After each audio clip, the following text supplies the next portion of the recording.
Efendim bir kez daha selamlar. Ben Ersin Tekin. Titanic gruba ait Lara'daki Titanic Deluxe Lara'dayız.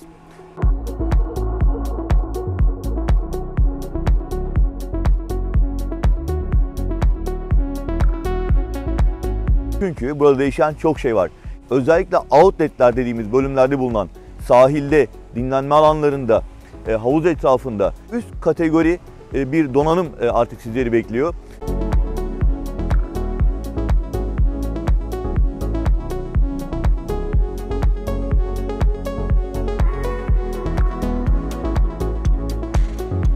Odalardan örnek görüntüler aktaracağız.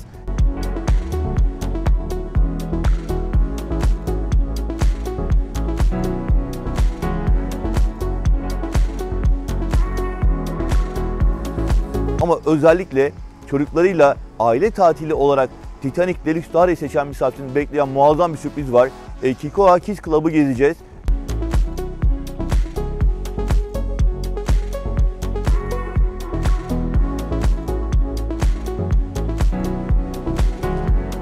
Ve Titanic Deluxe Lara videomuzu sizlere sunmaya başlayalım.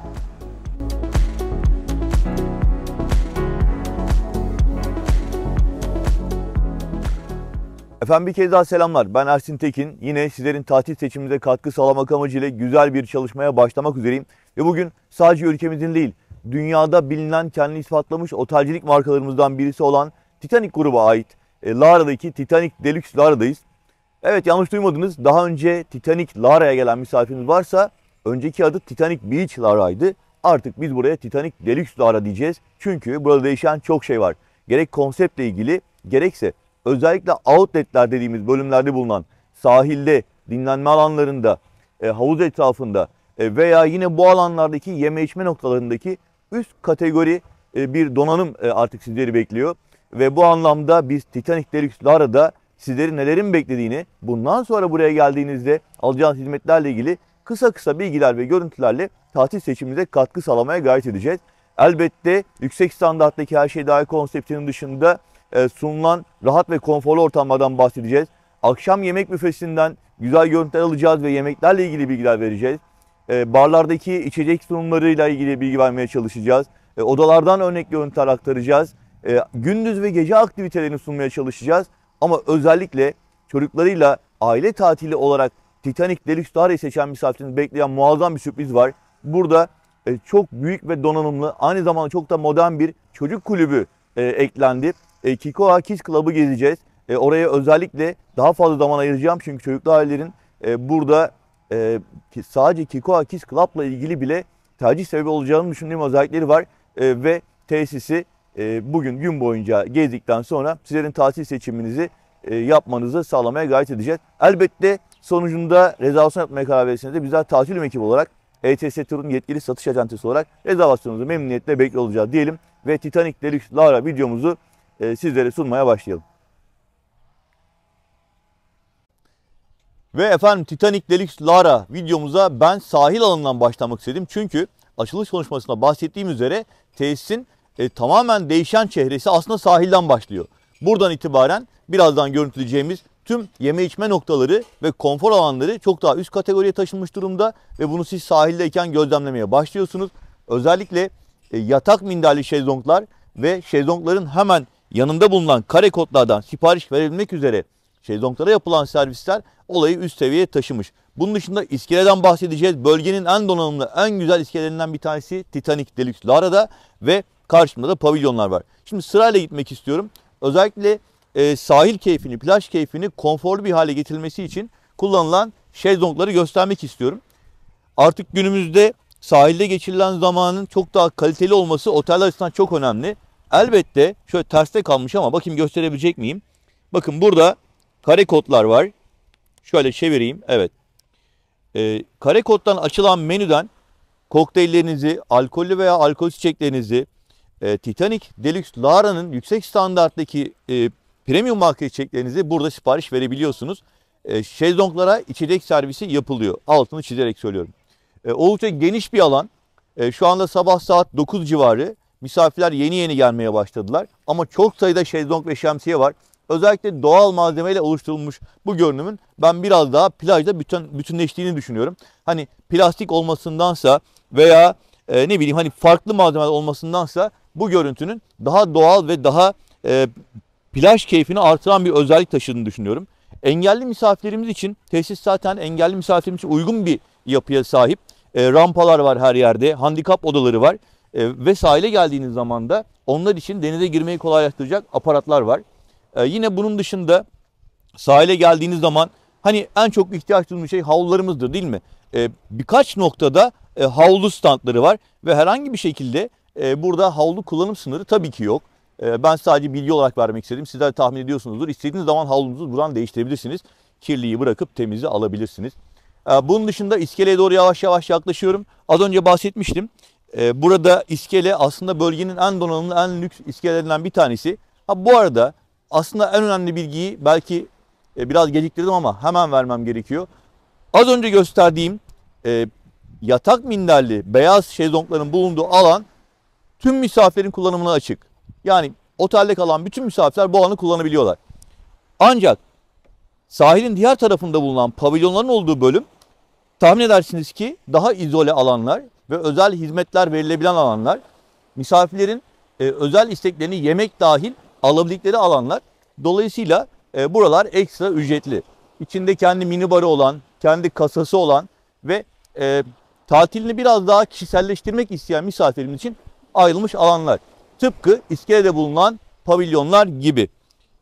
Şimdi iskeleye yavaş yavaş yaklaştığımızda yine iki tane önemli bilgi vereceğim size. Bir tanesi iskelenin ortasında muhteşem bir bar var. Tüm misafirlerin kullanımına açık. Ekstra ücretli olmayan konsept halinde ve otelde kalan tüm misafirlerimiz o bardan faydalanabiliyorlar. Ancak yine aynı şeyi söyleyeceğim. Hemen sol tarafımızda ve sağ tarafımızda bulunan bu son derece konforlu yeni yapılmış olan pavilyonlar misafirlere ekstra ücretli olarak sunulmakta. Ve bu pavilyonların kendi içerisinde değerli eşyalarınızı bırakabileceğiniz kasaları var.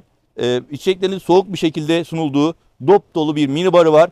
Biralar, kolalar veya işte meşrubatlar, sodalar burada misafirlere sunuluyor. İhtiyaç duyacağınız diğer yeme içme hizmetleri de yine pavilyonların konsepti dahilinde buraya getirilebiliyor. Yani bu bir pizza olabilir, soğuk meyve olabilir veya bir hamburger olabilir. Artık menüde hepsini sayamayacağım. Çok fazla seçenek var. Buraya sipariş verebiliyorsunuz. Bunun dışında biraz daha yaklaştığımızda bu pavilyonların en güzel özelliklerinden bir tanesi hemen önlerinde denizin üzerinde güneşlenme imkanı tanıyan hamakları, yani ne diyelim, iskele hamamı diyelim buna. Bu fileler gerçekten çok keyifli. Yine pavilyonların kendi şezlongları da mevcut. Buradan direkt derinden denize girebiliyorsunuz. Şöyle baktığımız zaman gerçekten bölgenin en güzel iskelelerinden bir tanesi olmuş. Drone görüntüleriyle ben anlatımlarımı biraz daha pekiştirmeye çalışıyorum. Sizlerden ne demek istediğimi anlıyorsunuz diye düşünüyorum. İsterseniz buradan bir de sahildeki pavilyonları gösterelim. Hani görüntüyü daha da zenginleştirmek açısından seçiminizi ister sahil tarafında isterseniz iskelede yapabilirsiniz. Tabii ki bunları misafir ilişkileri masasından rezervasyon yaptırmanız gerekiyor. Şimdi iskelede ücret vermeden kullanabileceğiniz bölümleri göstermek istiyorum. Yani otelde kalan tüm misafirlerin kullanabileceği bölümlere geçerek yine bilgilendirmeye devam edeceğim.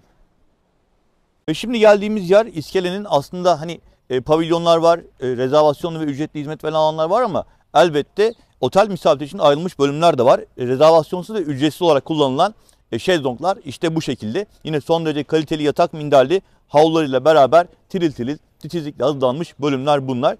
Sağlı sollu herkesin kullanıma açık şezlongları gösterdikten sonra çok kısa olarak buradaki bardan da bahsetmek istiyorum. Şimdi burası saat 10'da açılıyor. Şu anda saat daha 9 çeyrek. Ben sadece bilgi anlamında bunu söylemek istiyorum. Hakan Bey, kaçta açılıyor burası?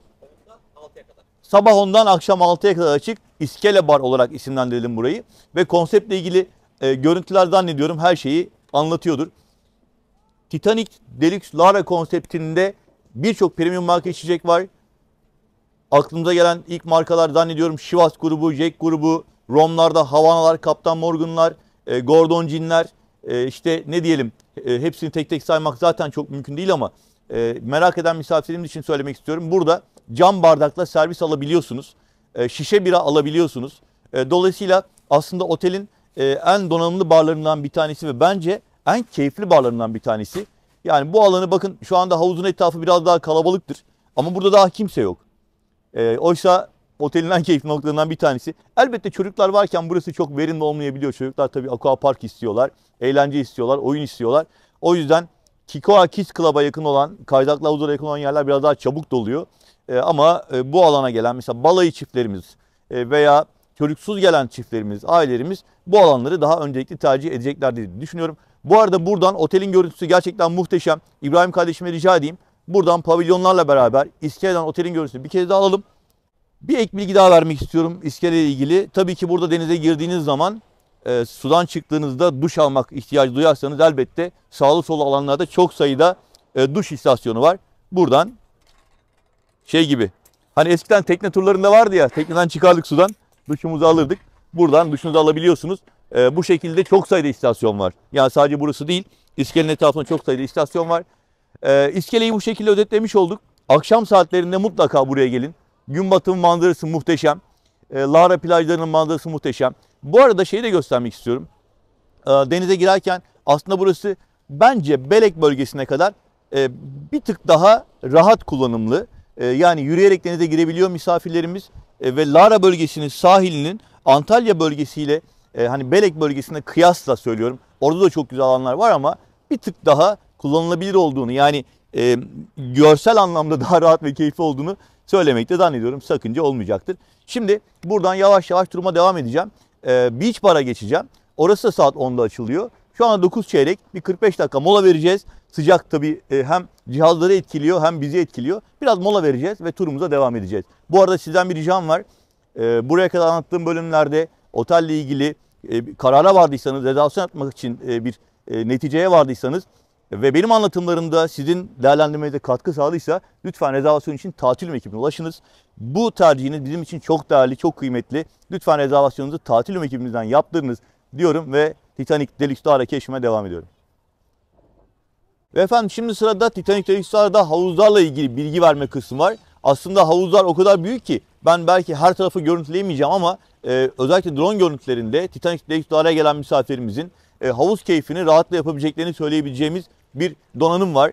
Çok sayıda havuz var öncelikle. Bölgedeki hani alan olarak en fazla havuz olan otelden bir tanesi Titanic Deluxe Lara. Şu anda bulunduğumuz bölüm simgesel ve fantastik mimarideki geminin tam burun kısmı. Halatlarla geminin karaya bağlandığını da görebilirsiniz.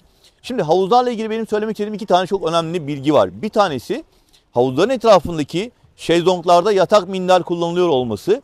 İkincisi burada keyif yaparken Karekod'dan açılan menüden sipariş vererek şezlongunda servis alabiliyor olmanız. Zaten havuzların aralarında çok sayıda bar var. Dilerseniz self servis olarak kendiniz alabilirsiniz. Ancak dilerseniz tıpkı sahilde olduğu gibi burada da şezlonglarınıza sipariş verebilirsiniz. Bunun dışında ikinci önemli bilgi, bakın hemen yan tarafımda pavilyonlar var. Şimdi tabii ki havuzun etrafındaki şezlonglar, şemsiyeler ücretsiz olarak misafirlerin kullanımına sunuluyor. Ancak sahilde olduğu gibi burada da daha izole, daha özel kullanım alanları var. Elbette rezervasyonlu ve ücretli. Yine sahilde olduğu gibi buradaki pavilyonlara da kendi menüsü dahilinde yeme içme servisi yapılıyor. Yani ailenizle bir pavilyon aldığınızda size özel bir alanda yeme içme servisiniz, yemek servisi dahil olmak üzere sadece içecek değil, soğuk meyveniz, aperatifleriniz ve yemek menüsündeki seçenekleri buraya alabiliyorsunuz ve tüm gününüzü burada geçirebiliyorsunuz. İsterseniz sahilde, isterseniz havuzda böyle pavilyon imkanları da mevcut. Bunun dışında evet, havuz keyfi yaparken eğer çocuklara yakın olmak isterseniz bu alan en doğrusu olacaktır. Neden? Çünkü Aquapark'a çok yakınız. Hem Aquapark hem de yan taraftaki Kikoa Kids Club çocuklarla beraber, yine burada drone görüntülerini ekleyerek size göstermek istiyorum. Çok kompakt bir alanda bir aradalar. Dolayısıyla çocuklarla geldiğinizde eğer bu alanda kalırsanız hem Aquapark hem Kikoa Kids Club hem de havuz keyfini beraber yaşamış olursunuz diyelim.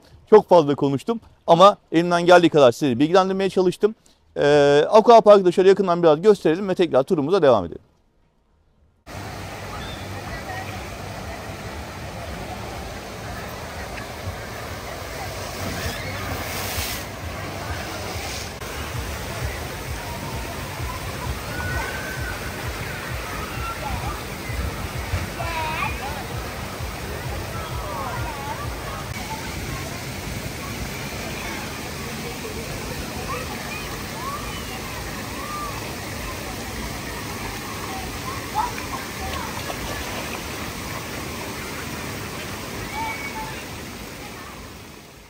Efendim Titanic Deluxe'larda tatil yaparken havuzların etrafında hem havuza yakın noktada hem de hemen birkaç adım arkada çimler üzerinde şezlonglar var.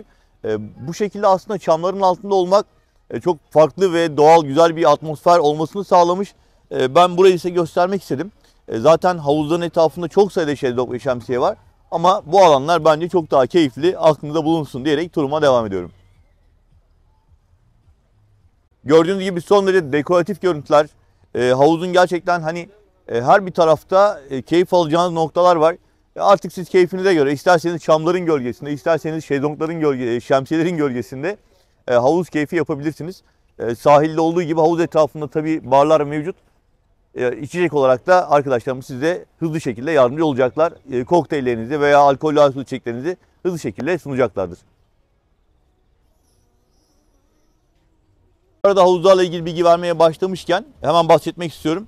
Az önce havuzun yanındaydım. Birkaç adım arkada barlardan bir tanesi var. Bu şekilde zannediyorum 4 ya da 5 tane bar var havuzların etrafında. Ve sabah saat 10'da açılıyor. Akşam da saat 5 ya da 6'ya kadar.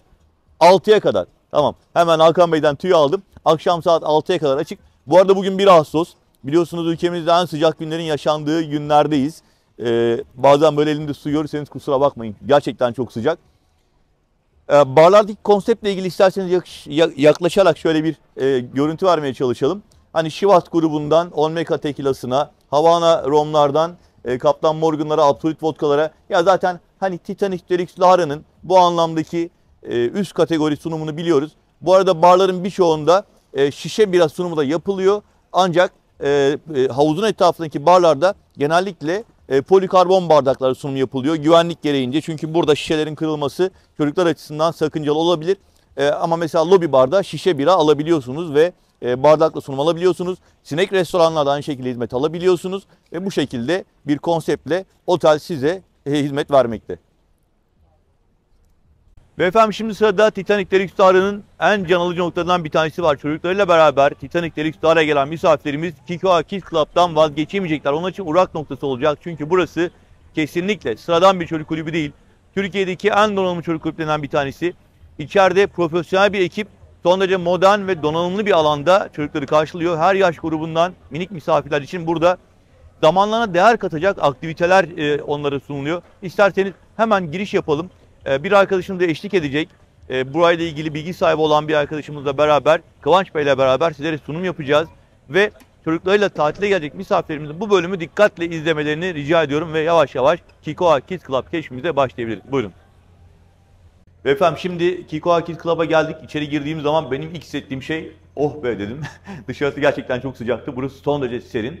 Ve içeri girdiğimizde burada ekip arkadaşlarımız sizleri karşılıyorlar. Çocuklarınızın yaşına göre burada önce bir tanışma aşaması ve kayıt aşaması var. Ben sözü Kıvanç Bey'e bırakacağım. Kendisi buranın yöneticisi ve bize misafirlerimize ne gibi hizmetler verildiğini kısa kısa özetleyerek anlatacak. Söz sizde Kıvanç Bey. Öncelikle merhaba, hoş geldiniz. Kids Club'ımızda kayıt formu, resepsiyon kısmı, bilgi kısmı hepsi burada oluyor. Evet, çocuklarınızı bırakabilirsiniz. Kart veriyoruz. Siz tatilin keyfini çıkarıyorsunuz, misafirler, biz çocuklarınızla eğleniyoruz. Çocuklar gitmeyi isteyince biz arıyoruz aileleri, aileler gelip götürüyor. Habersiz çıkamıyorlar. Habersiz çıkamıyorlar. Birinci konu bu. Evet. İkinci konu Kıvanç Bey, kaç yaştan itibaren çocuklar burada kalabiliyorlar? 1 yaştan itibaren alıyoruz. Bebek. Bebek. Bebeği buraya bırakıp gidebiliyorlar. Tabii ki. Şimdi bunlar önemli ayrıntılar. Peki bunu saat kaçta kaç arası yapabiliyorlar? Sabah 9, gece 12'ye kadar bırakabiliyorlar. Gece 12'ye kadar. Evet. Yani siz aslında Beef Grill Club'da ya da Pascarella'da bir rezervasyonunuz varsa ya da Nori'de bir rezervasyonunuz varsa eşinizle beraber, o zaman çocuğu buraya parantez içinde satabilirsiniz. Birkaç saat burada arkadaşlara bırakabilirsiniz. Şimdi isterseniz şeyden bahsedelim, böyle oda oda gezeceğiz ve özelliklerinden bahsedeceğiz. Nereden başlayalım Kıvanç Bey? Öncelikle istiyorsanız bizim bir aktivite programımızdan başlayalım. Tamam. Bunu genelde bir üstüne geçelim. Şöyle. 4 dilde haftalık programlarımız var. İçinde aktivitelerimizin hepsi yazıyor. Saat kaçtan, nerede, nasıl Günlük olacak? olarak neler Günlük oldu? olarak, evet. Şöyle ayrıca bizim aktivite odalarımız var, ayrı atölyelerimiz var. Onlar için de aileler gelip rezervasyon yapabilirler. Sabah 9, gece akşam 5'e kadar rezervasyonla çalışıyoruz. Aileler istediği saate göre çocuklarını yazdırıyorlar. Biz birebir çocuklara ders veriyoruz. Ya benim aklıma bir şey takıldı. Buyurun. Şimdi hani 1 yaştan itibaren çocukları bırakabiliyoruz dedik ya. Evet. Bu bir babysitter hizmeti değil mi? Yani Yok. Ekstra ücretli değil mi? Yok. Tamam. Bebekler için tamamen bir şu ayrı odamız var. Bebek Tamam. odası. Orada sadece 1 ve 3 yaş arasında bebekler Oradan oturuyor. başlayalım mı? Tabii Ya ki. benim söylemek istediğim şuydu. Hani 1 yaş, 2 yaş bebekleri bırakabiliyoruz ama bu ücretli bir hizmet değil yani. Onu da söylemek isteriz. Çünkü genellikle o yaştaki bebekler için özel bir babysitter dediğimiz bakıcı hizmeti almak gerekiyor. Evet. Ama burada öyle bir şey yok. Aklınızda olsun. Buyurun. Efendim şimdi Kikoa Kids Club'da öncelikle bebek odasına geldik. Kıvanç Bey söz sizde. Bebek odası 1-3 yaş bebekler tamamen bu odada kalıyorlar. Evet, eğitmenimiz var. Yani bebeklerle, çocuk gelişim sertifikası olan eğitmenimiz var. Çocuk gelişim sertifikası olan bir eğitmenimiz Evet. var. Önemli. Kids Club'da sadece çocuk kulübü sertifikası olan arkadaşlar çalışıyor zaten. Yani profesyonel ekip bir orada Evet. da. Ayrıca çocuklara sabahtan, bebeklere özellikle sabah yogadan başlıyoruz. Bebeklere yoga yaptırıyoruz. Sabah yogası bebeklere. Evet. Ayrıca Güzelmiş. böyle uyku odamız var. Alt değiştirme yerleri. Tamam. Evet. İsterse annesi de ona eşlik edebiliyor. Tabii ki. İsterse de hanımefendi bakabiliyor. Kolay gelsin, merhaba. İsminiz neydi? Maksuda. Maksuda. Burada yine gece saat 23'e kadar bebekleri bırakabileceğimizi 12. bir kez daha hatırlatalım. 24'e kadar bırakabileceğimizi hatırlatalım. Bu arada şu ana geldiğimiz Kikoa Kids Club bölgedeki en büyük alana sahip çocuk kulübü. Onu da öğrendik. Tüm alanlarını yavaş yavaş gezeceğiz. Tekrar teşekkürler. Devam edebiliriz. Kolay gelsin size. Şimdi bir başka aktivite odasına geldik. Evet, aktivite odası. Burası sabah 9 gece 12'ye kadar non-stop çalışıyor. Çocuklar istediği zaman gelip boyama yapabilirler. Play-Doh, oyun hamurları, el işi, origami mesela çocuklarımız şu an yapıyorlar. Aktivitelerimizin hepsi bu odada gerçekleşiyor. Ayrıca bizim masa oyunlarımız var. O masa Şurada oyunlarımızda hepsini burada çocuklarla eğlenip oynuyoruz. Her gün saat 4.30'da bir temada workshopumuz oluyor. O workshopumuz da burada gerçekleşiyor. Normal ufak bir gösteri olarak, ufak bir show olarak bir yarım saatlik show'umuz oluyor. Onların hepsi de burada gerçekleşiyor. Çok teşekkür ederim. Bu arada bahçenin içinde gibiyiz. Evet. Misafirlerin gelip geçtiği, sahile gittiği yol burası. Aynı zamanda karşı tarafta da diğer hizmet noktaları var. Panoramik gayet güzel olmuş. Hani büyük camların olması, hem içeride gün ışığı var hem doğayla iç içe gibisiniz. Çok ferah, güzel bir ortam. Bu arada tabii bu mekanların daha çok yeni olması da bir avantaj değil mi? Evet. Bu sene açıldığı için geldiğinizde ilk istediğiniz şey her şeyin pırıl pırıl olması, yepyeni olması. Bu da bence bir ayrıcalık. Devam edebiliriz. PlayStation sevenler var mı? Kıvanç Bey? Sıradaki odamız PlayStation. Evet. Evet. Çok rahat koltuklar, büyük ekranlar. Evet. PlayStation son popüler oyunlar var. Evet. PlayStation 5 ve ayrıca Xbox da var.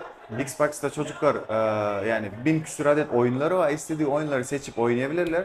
Ayrıca bunların hem oyun hem hareketli olması için Xbox'ın bu hareketli oyunlarında aktif kullanıyoruz. Tenis oynayabilirler çocuklar. Harika. Biraz tabii gürültü var. Ses umarım net gelmiştir.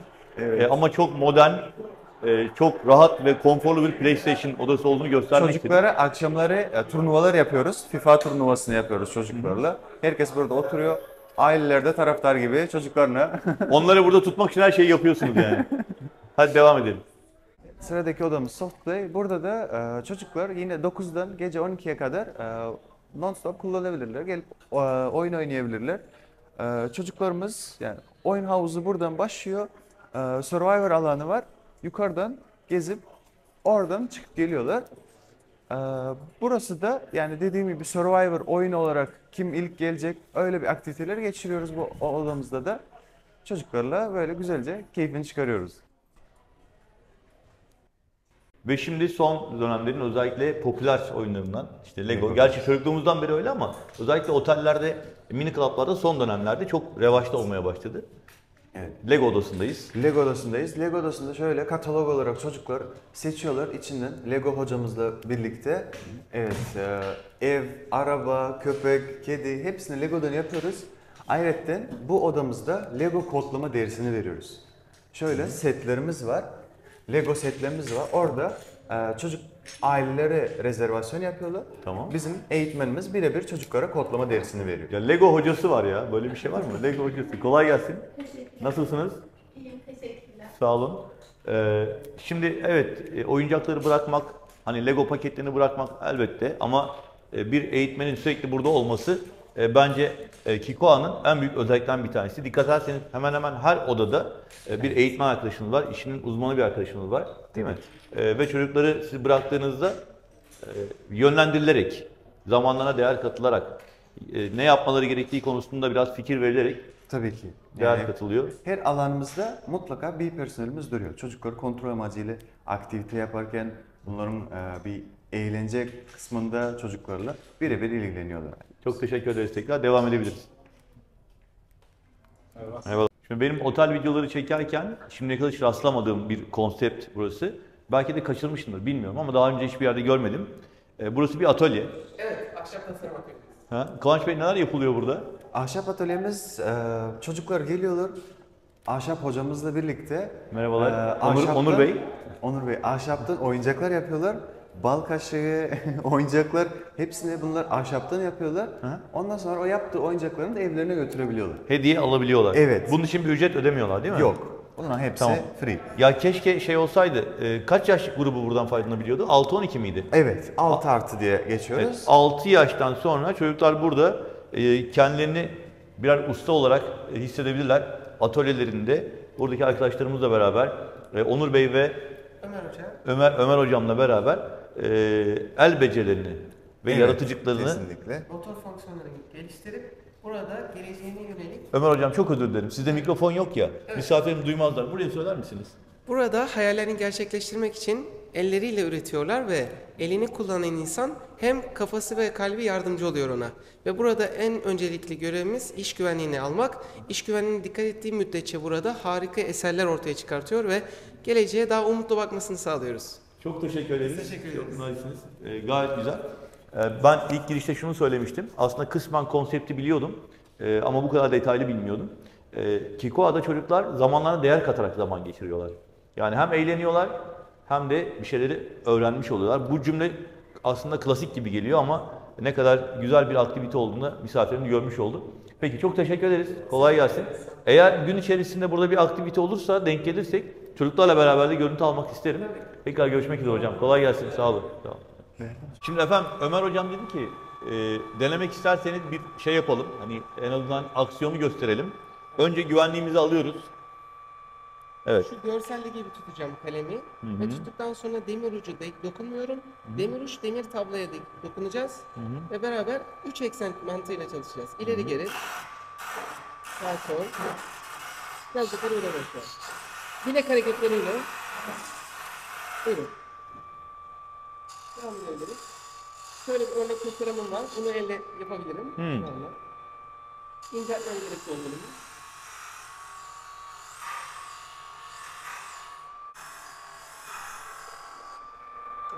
Evet. Bu şekilde inceltmeye devam ediyorum. Tamam. Ve şimdi bir başka bölümdeyiz. Kıvanç Bey dedi ki sanat odasına geldik. Az önce atölyede de aslında bir nevi el sanatlarıydı. Evet.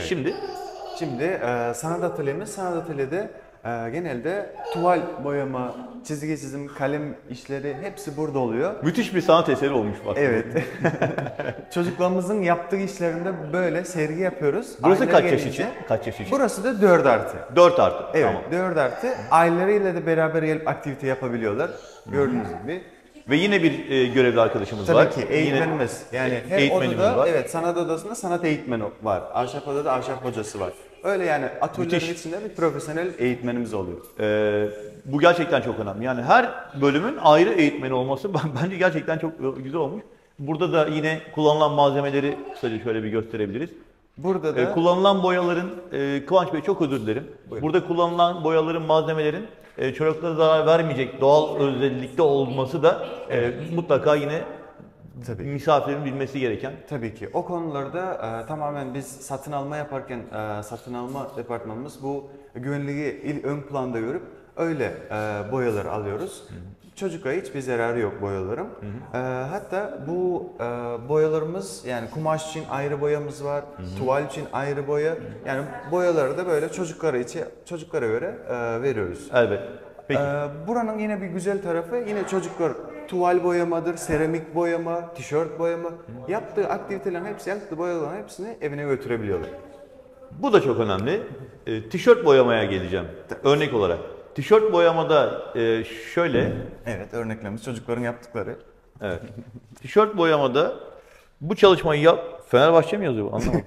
FB yazıyor. Tişörtleri çalıştıktan sonra ücret ödemeden yanlarına götürebiliyorlar. Tabii ki. Bu da bir ayrıntı. Bakın genellikle otellerde bu tip çalışmalarda ücret alınır. Yani tişörtün ücreti alınır. Elbette biz bunu yadırgamıyoruz. Tabii ki konseptine göre, ücretleri de ona göre. Otelin satış politikasına göre bunlar değişiyor. Titanic Deluxe Dara'da tatil yaparken çocuklar atölyede kullandıkları tüm ürünleri bu el işi de olsa, seramik de olsa, mobilya atölyesindeki ahşaplar da olsa, tişört de olsa hatıra olarak yanlarında götürebiliyorlar. Küçük ama önemli bir ayrıntı. Tabii ki. Teşekkürler Kıvanç. Devam edelim. Şimdi zannediyorum anladınız. Yine bir sanat aktivitesi odasındayız. Kıvanç Bey. Müzik odamız. Sırada müzik odamız. İlk önce dikkatinizi çekmiştir yüksek ihtimal. Bizim ses izolasyon Evet. yapılmış odamız. Aha. Evet, burada çocuklara birebir ders veriyoruz.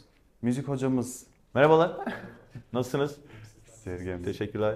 Evet, çocuklar yine aynı şekilde resepsiyonda ailelere rezervasyon yapıyorlar. Çocuğum diyor 3 saat 3'te bir piyano dersini almak istiyoruz diyor. Biz bu konuda destek veriyoruz aileye, yardımcı oluyoruz. Piyano dersi almak istiyor Tabii ki. ve ücret ödemeden Yok. burada piyano dersi alabiliyor. Tabii ki. Bateri dersi alabiliyor. Bateri dersi alabilir. Ayrıca gitar var. Gitar dersini verebiliyoruz. Hocam isim Ee, neydi? Sergen. Sergen. Sergen hocam, ben bu ismi çok severim. Koyu Beşiktaşlı olduğum için olabilir. Sergen hocamdan rica etsek Kıvanç, müsaade edersen bize aktivitelerle ilgili biraz anlatabilir misin? Nasıl yapıyoruz, neler yapıyoruz? Şöyle mikrofon vereyim ben size. Tabii ki burada özel dersler veriyorum.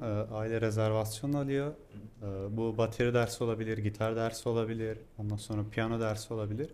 Burada genellikle çocuğun yeteneklerini keşfediyoruz. İşte eğilimi hangisine doğru iyi gidiyor. İşte gitar olabilir, bateri olabilir, piyano. Onları öne çıkarıyoruz. Ya ben yanlış anlamadım değil mi? Ücretsiz yapıyorsun. Evet, ücretsiz. Ücretsiz. Evet. Evet, önemli. Şaşırıyorum bazen çünkü genellikle bunlar konseptin dışında olan şeyler, özel dersler vesaire. Evet. Çok gerçekten nitelikli. Yani benim gezdiğim en nitelikli çocuk kulübü burası diyebilirim şu ana kadar. Bunu hiçbir otele haksızlık yapmak için söylemiyorum. Şimdi mikrofonu tabii, pardon Sergen hocam. Gerçekten çok üst kategoride bir nitelik kazandırılmış. Kikoa Çocuk Kulübü'nün şu anda benzeri var mı bilmiyorum. Elbette donanım olarak vardır belki ama hani ücretsiz gitar dersi, piyano dersi, bateri dersi alınabildiği, ücretsiz sanat derslerinin alınabildiği bir çocuk kulübü bence çocuklar için sadece bu konuda bile değerlendirmeye değer. Benim de 2 tane kızım var. 8 ve 11 yaşlarında. Açıkçası mesela onlarla ben burada tatil yapmayı isterim. Zamanlarının değer kazanması adına bence kesinlikle önemli özellikler. Çok teşekkür ederiz Sergen hocam. Peki, Beşiktaşlı mısın? Fenerbahçe. Peki. Yine bu odamızın şöyle bir artısı var. Bizim hocamızla gelen aileler piyano dersine yazılıyor mesela. Bir 5 gün tatilinde çocuk sürekli seviyor piyanoyu. Piyano dersine geliyor. Hocamız güzelce bir ders verdikten sonra bizim o çocuğu sahneye çıkarıyoruz. Evet. Show esnasında önceden çocuk kendi piyano yeteneğini gösteriyor. Hem yeteneği gösteriyor hem de aslında orada bir başka şeyi daha yeniyor. Yani o özgüven açısından sahneye çıkıp yeteneğini sergilemesiyle beraber çocuk buradan çok başka bir formatta ayrılabilir ya. Çok güzel bence bu. İleride çocuğun yani piyanocu olmasının altyapısını buradan bir başlıyoruz. Kesinlikle öyle. 5 günlük bir tatilde de bunu alabilir değil mi Sergen hocam zaten? 3 aşağı 5 yukarı. Peki, çok teşekkürler tekrar. Devam edelim. Daha görecek çok yer var diye düşünüyorum. Peki, devam edelim. Buyurun. Kolay gelsin size. Ve bir başka sanat atölyesindeyiz. Bir başka atölyedeyiz. Bu sefer Seramik atölyesi. Seramik atölyesi. Seramik atölyesinde. Evet, seramik atölyesinde de yine çocuklar 9-5 bu odamız çalışıyor. Rezervasyon yapıyor aile yine de istediği saate göre. O çocuklar o saatte geliyorlar. Yine hocamızla beraber birebir eğitim alıyorlar. Seramik eğitmeni. bunları çocuklar mı yapıyor? Evet. Belli Onların hepsini zaten. çocuklar yaptı. Ben Kıvanç Bey, aslında çocuklar buraya gelmeye başladığında gün içerisinde yapım aşamasında da böyle hani onları en azından biraz görüntüleyebilirsek çok mutlu oluruz ya. Her ne kadar izlerini görsek de çocuklarla beraber görüntü almak da güzel olacaktır. Bu atölyemizde de bildiğiniz böyle profesyonel seramik atölyesinde olan malzemelerden var. Şöyle yani Bu şey mi? Böyle hani Avanos'ta var Evet, ya, o çömleği çeviriyor. koyuyor, dönüyor. Anladım. çömlek o çeviriyor. Buraya basınca Burada- mı dönüyor? Basayım evet, mı? basıncanız dönüyor. Şöyle bir basın. Evet.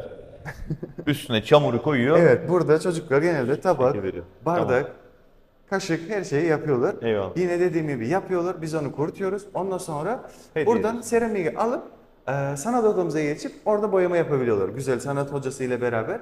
Tamam. İstediği yerde boyama Burada ham yapabiliyorlar. hali ortaya çıkıyor. Evet. Daha sonra da boyayarak onu gerçek bir sanat eserine dönüştürüyorlar. Evet. Çocuklarımız genelde bunu yapıp annesine babasına hediye ediyorlar. Ha. Boyayıp güzelce. Yine kalıcı bir iz bırakmış oluyorlar. Evet, hatıra olarak Nefis. yani çocuklar için. Bir de seramiğe olan hevesi daha artıyor. Çünkü seramik atölyesi biliyorsunuz yani çok bir sanat atölyesi, müzik atölyesi gibi değil. Bu birazcık hobi tarzı olduğu için çocukların çok hevesi artıyor bu odada. Özellikle tabak çatalları yaptığında yani çocukların çok hoşuna gidiyor. Ondan sonra dediğim gibi sanat atölyede Boyamaya geçiyorlar. Peki teşekkür ederiz tekrar.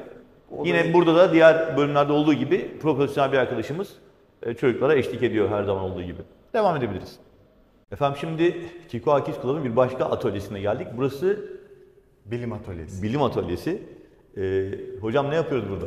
Kıvanç Bilim hocam. atölyesinde genelde deneyler yapıyoruz. Çocuklarla deneyler yapıyoruz. Yaratıcı aktivitelerimiz var, onları yapıyoruz. Yani aktivitelerden de böyle genelde deneyi bir de diyelim şu kendi kendine akan çeşme diye bir deneyimiz var. Balon kullanıyoruz, şişe kullanıyoruz, su kullanıyoruz. Yani böyle basit elimizin evde yapabileceğimiz bir deneyleri Ya alıp- şey gibi diyebilir miyiz? Çocukları biraz fen bilimleri derslerine hazırlıyoruz gibi de düşünebiliriz aslında. Evet, bu- Hani bizim belli yaşlarda okulda yaptığımız, fen derslerinde yaptığımız deneyler gibi diyelim. Hani hava ısınınca balon yükselir falan gibi mi düşünmek lazım? Evet Tamam. öyle kesinlikle. Tamam. Dediğim gibi burada da çocuklar evlerinde yapabilecek herhangi bir sağlığa bir zarar olmayan deneyleri yapıyorlar. Evet. Ondan sonra da burada öğrenip aileleri gelince onları gösteriyorlar. Çok mutlu oluyorlar burada. Evet, ben de olsam mutlu olurum. Evet, yine dediğimiz gibi yani ileride kendi diyelim ülkesine döndükten sonra da orada da okullarda burada tatilde Öğrendiğini sergileyebiliyor. öğrendiği şeyi gösteriyorlar. Bu arada ben özür dilerim Kıvanç, şey söyleyeceğim. Bütün alanlarda ilk girdiğimiz andan itibaren kullanılan malzemeler doğal malzemeler. Çocukların sağlığına zararlı olmayan malzemeler. Kullanılan boyalar çocukların sağlığı düşünülerek seçilmiş, bu anlamda özel üretilmiş malzemeler. Dolayısıyla bu alanları gezerken aldığımız koku da aslında ben mesela şu an ahşap kokusu alıyorum. Yani kullanılan mobilyalar, dekorasyon tamamen doğal malzemelerle hazırlanmış. Kendi gözlemim olarak bunu da burada söylemek istedim. Ayrıca burada mikroskop da inceliyoruz çocuklarla. Neyi inceliyorlar mikroskopta? Mikroskopta şöyle bir setimiz var bizim. Şöyle hemen göstereyim size. Şöyle. Ha, şey mi bu? Böcek Evet, böcek onu bacağı. hemen şu an test yapabiliriz sizle. Şöyle koyup. Evet, şöyle ben hemen hazırlayayım. Kameradan çıkar mı ki o, çıkmaz Tabii herhalde. ki çıkar. Çıkıyor mu? Ha? Hemen hazırlayayım. Kapat.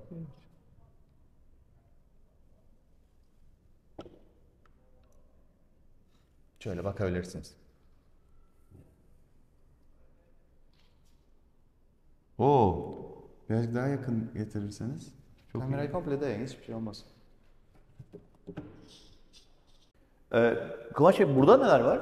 Yani bu makine ne işe yarıyor? Evet, bu makinemiz 3 boyutlu makine. Burada çocuklar kendi oyuncaklarını 3 boyutlu bir çiziyorlar A4 kağıdına. Hayal ettiği bir oyuncağı çiziyorlar. Biz onu bilgisayardan kodluyoruz, kodlayıp makineye aktarıyoruz. Makine o oyuncağı plastikten basıyor. Bu 3 boyutlu yazıcı mı? Evet. 3 boyutlu yazıcı. Çok iyi ya. Evet, 3 boyutlu yazıcımız var. Tamam, O süper. yaptığı oyuncağı da evine götürebiliyorlar yine çocuklar. Vallahi çok iyi. Bu- Yani kağıda çiziyorlar, o çizdikleri 3 boyutlu olarak kodlanıyor ve buradan çıkıyor. Evet. Oyuncak haline geliyor. Evet. Çok iyi. Tamam, devam edebiliriz. Hadi buyurun. Evet, dışarı çıktık. İçerideki aktivite alanlarından, sanat odalarından, atölyelerden sonra biraz da dışarıda. Dışarıda da aktivitelerimiz var gördüğünüz gibi. Şu an Survivor aktivitemiz hazırlanıyor. Çocuklar böyle hareketli, yarış tarzı olan oyunlar oynatıyoruz. Çocuklar Survivor'a katıldıktan sonra da bunlara Kiko Club hediyelerini veriyoruz. Ödül kazananlara hediye veriyoruz. Evet.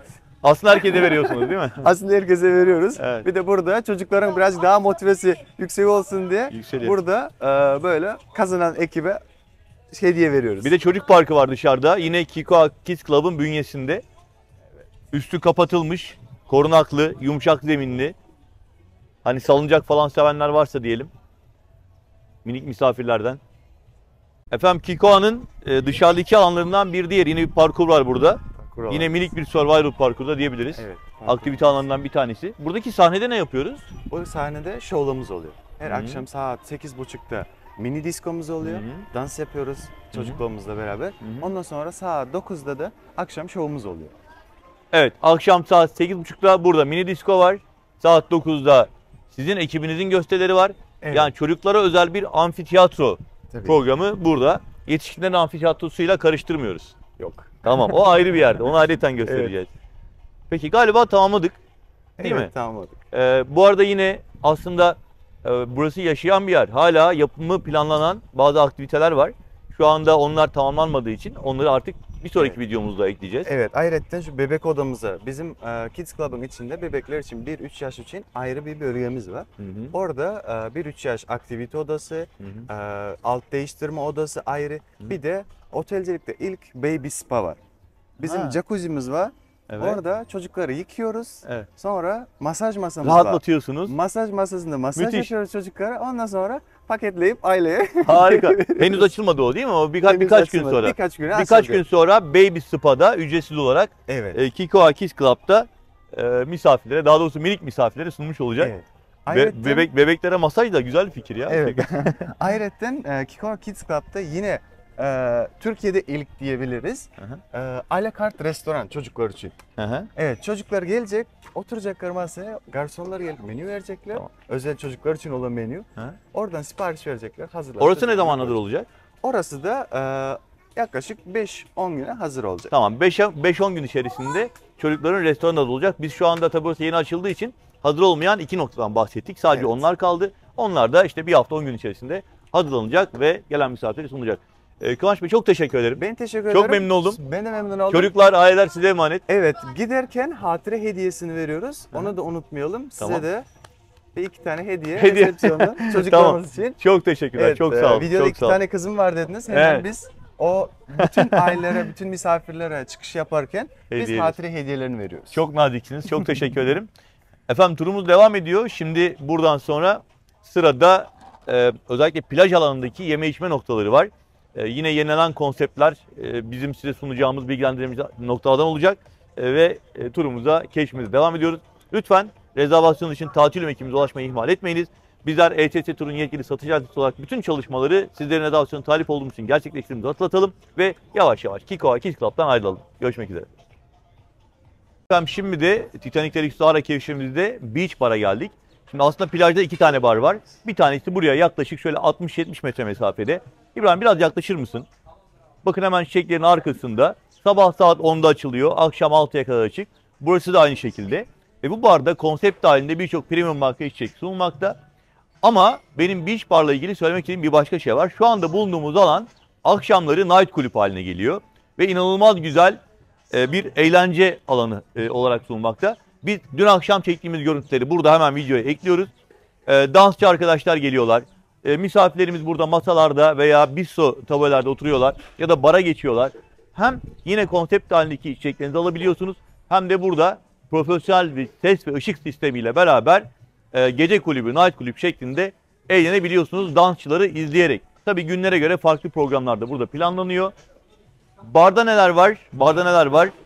Ferhat kolay gelsin. Ne kadar güzel görünüyor. Nedir bu? Çocuk kokteyli. Alkolsüz çocuk kokteyli. Nereye gidiyor peki bunlar şimdi? Beach Cabana'ya gidiyor. Peki şezlongda oturan misafirler de böyle sipariş verebiliyorlar mı? Çok güzel. Beach Bar'da hazırlanan içecekler, kokteyller tüm hizmet alanlarına ulaştırılıyor. Yani oturduğunuz yerden içecek siparişi verebiliyorsunuz. Buna aslında bahsetmiştim az önce, göstermek istedim. Buradayken acıktığınızda, bir şeyler yemek istediğinizde farklı alternatifler var. Bunlardan bir tanesi Stella Sinek Restoran. Oraya birazdan geçeceğim. Ama saat 11'de açılan İtalyan alakartından bahsetmek istiyorum. Gündüz İtalyan alakartı. Yani burada pizzalar, hamburgerler, makarnalar. Şöyle biraz yaklaşalım. Bakın saat 11'de açılması çok güzel bir ayrıcalık. Niye? Kahvaltı bitiyor, hemen burası başlıyor. Sahile geldiniz. Diyelim kahvaltıyı kaçırdınız, bir şeyler yemek istiyorsunuz. Hemen buradan pizzanızı sipariş verebilirsiniz. Beraber bir göz atalım.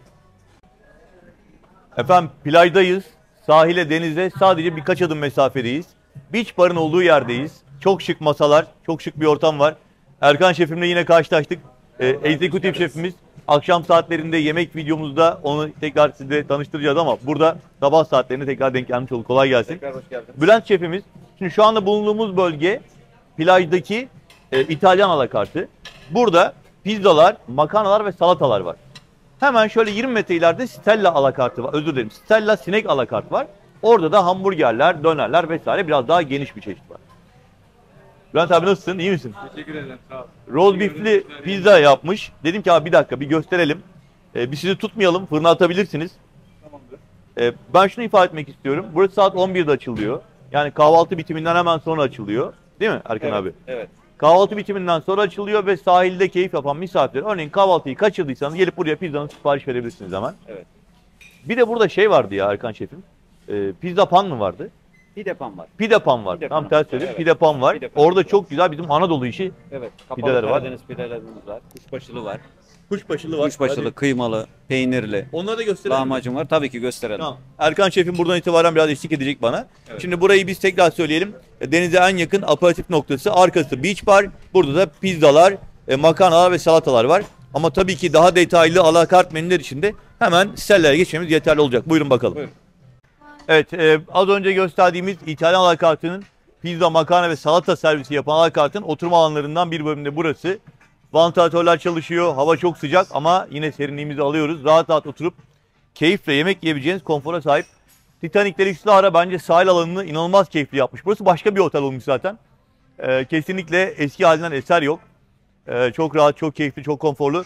Buradan da döndüğümüz zaman artık Stella'ya geliyoruz. Burası saat 12'de açılıyor. Şu anda saat 11 çeyrek. Birkaç dakika sonra Stella'dan da görüntüleri sizlerle paylaşıyor olacağız. Efendim Titanic Deluxe Lara'da sahil bölgesindeki hizmet alanlarını gösteren keşfimiz devam ediyor. Şimdi çok meşhur Pitapan'a geldik. Titanic'lerde özellikle Belek'te ve Lara'da daha önce tatil yapan misafirlerimiz satılacaklardır. İnanılmaz güzel Anadolu'nun farklı köşelerinden pideler yapıyorlar. Bu arada biz az önce Beach Bar'ı gösterdik size ve İtalyan sunumu dediğimiz pizzalar, makarnalar ve salataların yapıldığı alakart restoranı orası. Saat 11'de açılıyordu. Şu anda bulunduğumuz Pitapan saat 12'de açılıyor. Ama bakın ne kadar güzel lezzetler var. Buyurun beraber göz atalım.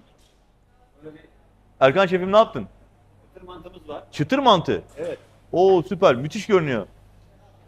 Erkan şefim de bizle beraber sağ olsun hizmet noktalarındaki özel lezzetleri de bize sunuyor.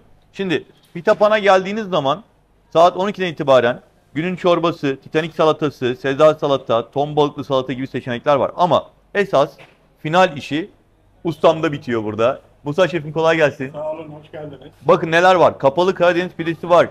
Kuşbaşılı pide var. Etli ekmek var. Lahmacun var. Peynirli pide var. Ispanaklı pide var. Karışık pide var. Üstüne de çok güzel tatlılar var. Bu tatlıların içinde de Hamsiköy sütlacıyla aşure var. Yani ben burada önemli bir şey söylemek istiyorum. Sahilde keyif yaparken hani şortunuzda, terliğinizde, mayonuzda üstünü değiştirmeye gerek kalmadan buraya gelebilirsiniz. Ve Anadolu'nun çeşitli yörelerinden aperatif dediğimiz atıştırmalıkları burada alabilirsiniz. Elbette ana restoranda açık büfe öğle yemeği var, biliyorsunuz zaten onu. Yan tarafımız Stella alakartı. Orada da sunumları birazdan göstereceğim. Pizzalardan, makarnalardan, salatadan bahsettik. Ama burası bence bir başka ya. Musa şefim seni torpilli olarak anlatıyorum bak. Ama bakar mısınız güzelliğe? Gerçekten daha böyle damağımızın alışık olduğu ve sevdiğimiz lezzetler. Çıtır mantı, Erkan şefim şu anda bizle beraber sunumlara yardımcı oluyor. Bu özel lezzetleri de bence siz işaretliyorsunuzdur. Titanic Deluxe araya geldiğiniz zaman tatmadan gitmeyin diyeceğimiz. Az önce gösterdik ama bir daha gösterelim. Ve kesinlikle tavsiye. Aşureler çok güzel, muazzam. Hamsiköy sütlacı kesinlikle çok güzel. Fırın sütlaç muazzam. Burası da böyle. Şimdi şeye geçeceğiz. Hemen yan taraf Stella. Orası da alakart sinek sunumları yapıyor. Hamburgerler, köfteler, döner, işte İskender seviyorsunuz, pilav üstü seviyorsunuz. İsterseniz oraya geçelim, orada devam edelim. Buyurun. Efendim Titanic Deluxe Lara'da sahil bölgesindeki hizmet alanları keşfimiz devam ediyor. Şimdi de Stella sinek alakarta geldik. Pitapan'ı gösterdik az önce. Musa şefimizin muazzam Karadeniz pidelerini, ıspanaklı pidelerini, kuşbaşılı pidelerini gördük. Ama canınız pizza ya da pide istemiyorsa ne yapacağız? O zaman da Stella'ya geleceğiz. Stella'da neler var? Öncelikle çok güzel yaprak döner var. Tavuk çevirme var. Izgaralar var. Hamburgerler var. Köfteler var. Cheeseburgerler var. Kolay gelsin. Nasılsınız? İyi misiniz? Teşekkür ederim. Sağ olun. Başka neyi atladım ben? Daha neler var? Pirinç ızgaramız da var. Köftelerimiz de var. Şimdi aslında bütün bunların amacı misafirlerimizi ana restorana gitmeye gerek kalmadan sahildeyken isteğinize göre farklı lezzetleri sunabilmek. Zannediyorum biz de yeteri kadar fikir ve bilgi verebilmiş olduk. Bu arada tabii tatlı çeşitleri de gayet güzel buzdolabında misafirimiz bekliyor meyvelerle beraber. Stella'yı bir kez daha şöyle gösterelim. Çok daha böyle rahat koltukların bulunduğu, daha uzun süreli böyle oturup hani sohbetler eşliğinde menülerini alabileceğiniz bir alan olduğunu söyleyebilirim. Sahilden otele giderken hemen sağ tarafımızdaydı Stella. Burayı da bilgi olarak aktardıktan sonra artık şimdi yavaş yavaş tekrar otele doğru döneceğiz. Videomuza sahil kısmına başladık. Sahil tarafına devam ettik. Burada bir tane göstermediğim nokta kaldı. O da hemen şu karşıdaki dondurma, waffle ve patisserie alanının bulunduğu bölüm. Soğuk meyve de var orada. Orayı da göstereceğim. Ve sahil bölümündeki Titanic Deluxe Star'ın yeni konseptini tamamlamış olacağız. Sonra da ana binaya tekrar dönüş yapacak. Sizler de bu arada Titanic Deluxe Star'da tatil yapmaya karar verdiyseniz lütfen rezervasyon için tatilim ekibine ulaşın demekten vazgeçmeyeceğim. Çünkü bütün çalışmamızı bu amaçla yapıyoruz. Lütfen rezervasyonunuzu tatilimden yaptınız efendim. Bunu özellikle rica ediyorum sizden. Ve turuma devam ediyorum. Bu arada dönerle ilgili yakından biraz daha görüntü alalım. Ekrem şefim de oradayken, Erkan şefim de oradayken biraz daha yakından görüntü alıp devam edelim. Efendim Stella Alakart Restoran Steak Alakart'tan tam ayrılıyordum. Erkan şefim dedi ki Ersin abi bir dakika gitme bir yere. Burada biz çok özel bir döner sandviç yapıyoruz.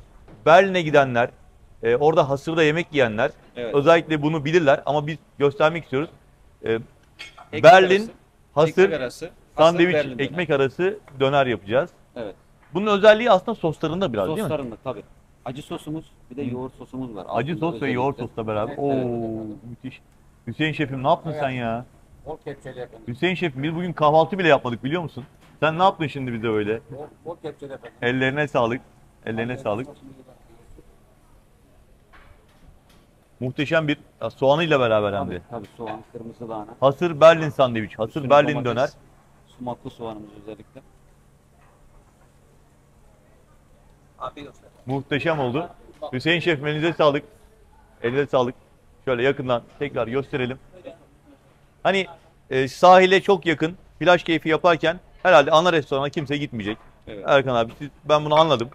Her ne kadar konsept dahilinde ana restoranda açık büfe öğle yemeği şu anda başlamış olsa da Evet. misafirlerimizin oraya gitmesine gerek olmadığını biz burada net şekilde anlamış olduk. Çok Aynen. teşekkürler. Teşekkür Ellerine ederiz. sağlık abi. Görüşmek Sağ üzere. olasın. Sağ olun. Hadi buyurun. Efendim Titanic Deluxe Star'a bence kesinlikle level atlamış. Başka bir boyuta, başka bir sınıfa geçmiş. Sahil bölgesi gerçekten luxury konseptte bir içerikle hizmet veriyor. Şimdi biz iskele, sahil birçok alandan görüntü verdik. Beach bar'ı gösterdik. Bu arada pizza yapılan İtalyan kartı gösterdik. Pita Pan'ı gösterdik. Stella'yı gösterdik. Oradaki döner yapımı ile ilgili bilgi verdik. Ama burayı pas geçersek olmazdı. Bakın sahile sadece birkaç adım mesafedeyiz. Şezlonglara sadece birkaç adım mesafedeyiz. Ve burada çok güzel bir sunum alanı var. Tatlı sunum alanı var. Öncelikle waffle'dan bahsetmek istiyorum. Kolay gelsin. Merhabalar. Doğukan nasılsın, iyi misin? Doğucan, özür dilerim. Doğukan dedim, düzeltiyorum.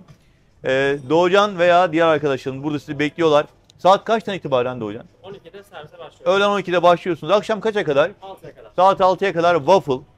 Bunun yanı sıra çok güzel patisserie köşesi. Bakın şu anda lobide resepsiyona değiliz. Sahildeyiz. Ama burada red velvetler var. Çok güzel profiteroller var. Erkan şefim tekrar geldi. Merhaba, hoş İşte geldiniz. tiramisu'lar var.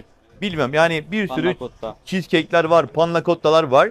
Eğer tatlıyla aranız diliyle meyve seviyorsanız o zaman da soğutulmuş bir şekilde porsiyon halinde burada hazırlanmış meyvelerden alabilirsiniz. Zannediyorum 13-15 çeşit meyve var burada misafire sunulan. Ve elbette dondurma olmazsa olmaz. Tatil yaparken çocuklar dondurmasız bu işten bir şey anlamazlar. Biz de o zaman dondurma sunumu ile ilgili bilgi verelim. Sahildeyiz. Merhabalar Gamze Hanım, kolay gelsin. Sahildeki bu dondurma köşesinin dışında Erkan şefim yanlış hatırlamıyorsam hemen şurada 50 metre ileride bir dondurma köşemiz daha var. Solaris'te ve Evet, gece pastane. 23'e kadar. 23'e kadar. Şimdi orada da göstereceğiz. Tabii. Yani tesisin birçok köşesinde dondurma sunumu yapılıyor. Bu yüzden hani aile tesisi olmasının etkisiyle çocuklarla beraber geldiğinizi düşünürsek dondurma onlar için başrol olacak. Her köşede rahatlıkla ulaşabileceğiniz dondurma sunumları mevcut. Ya Erkan Şef seni yoruyoruz ya, kusura bakma ya, Estağfurullah. sıcakta, sağ olasın. Sağ olun. Şimdi şu Solaris'le ilgili de bir de Tabii, şey buyurun. yaparsak, bilgileri Buyurun. aktarırsak seviniriz. Efendim şimdi sahilden ana bina doğru yürürken müzik sesi bana bir şey hatırlattı. Burada Sacred Garden denilen bir bölüm var. Sahille havuz arasındaki yürüyüş yoluna dikkatini çekecektir. Spor aktivitelerin yapıldığı yer ama outdoor spor aktiviteleri. Yani sabah saatlerinde yoga, işte jimnastik veya stretching ya da aerobik programlarının yapıldığı alan burası. Aynı zamanda çok da güzel bir dinlenme alanı. Şöyle yavaş yavaş yukarı çıkarak isterseniz bir görüntü paylaşımı yapalım sizlerle.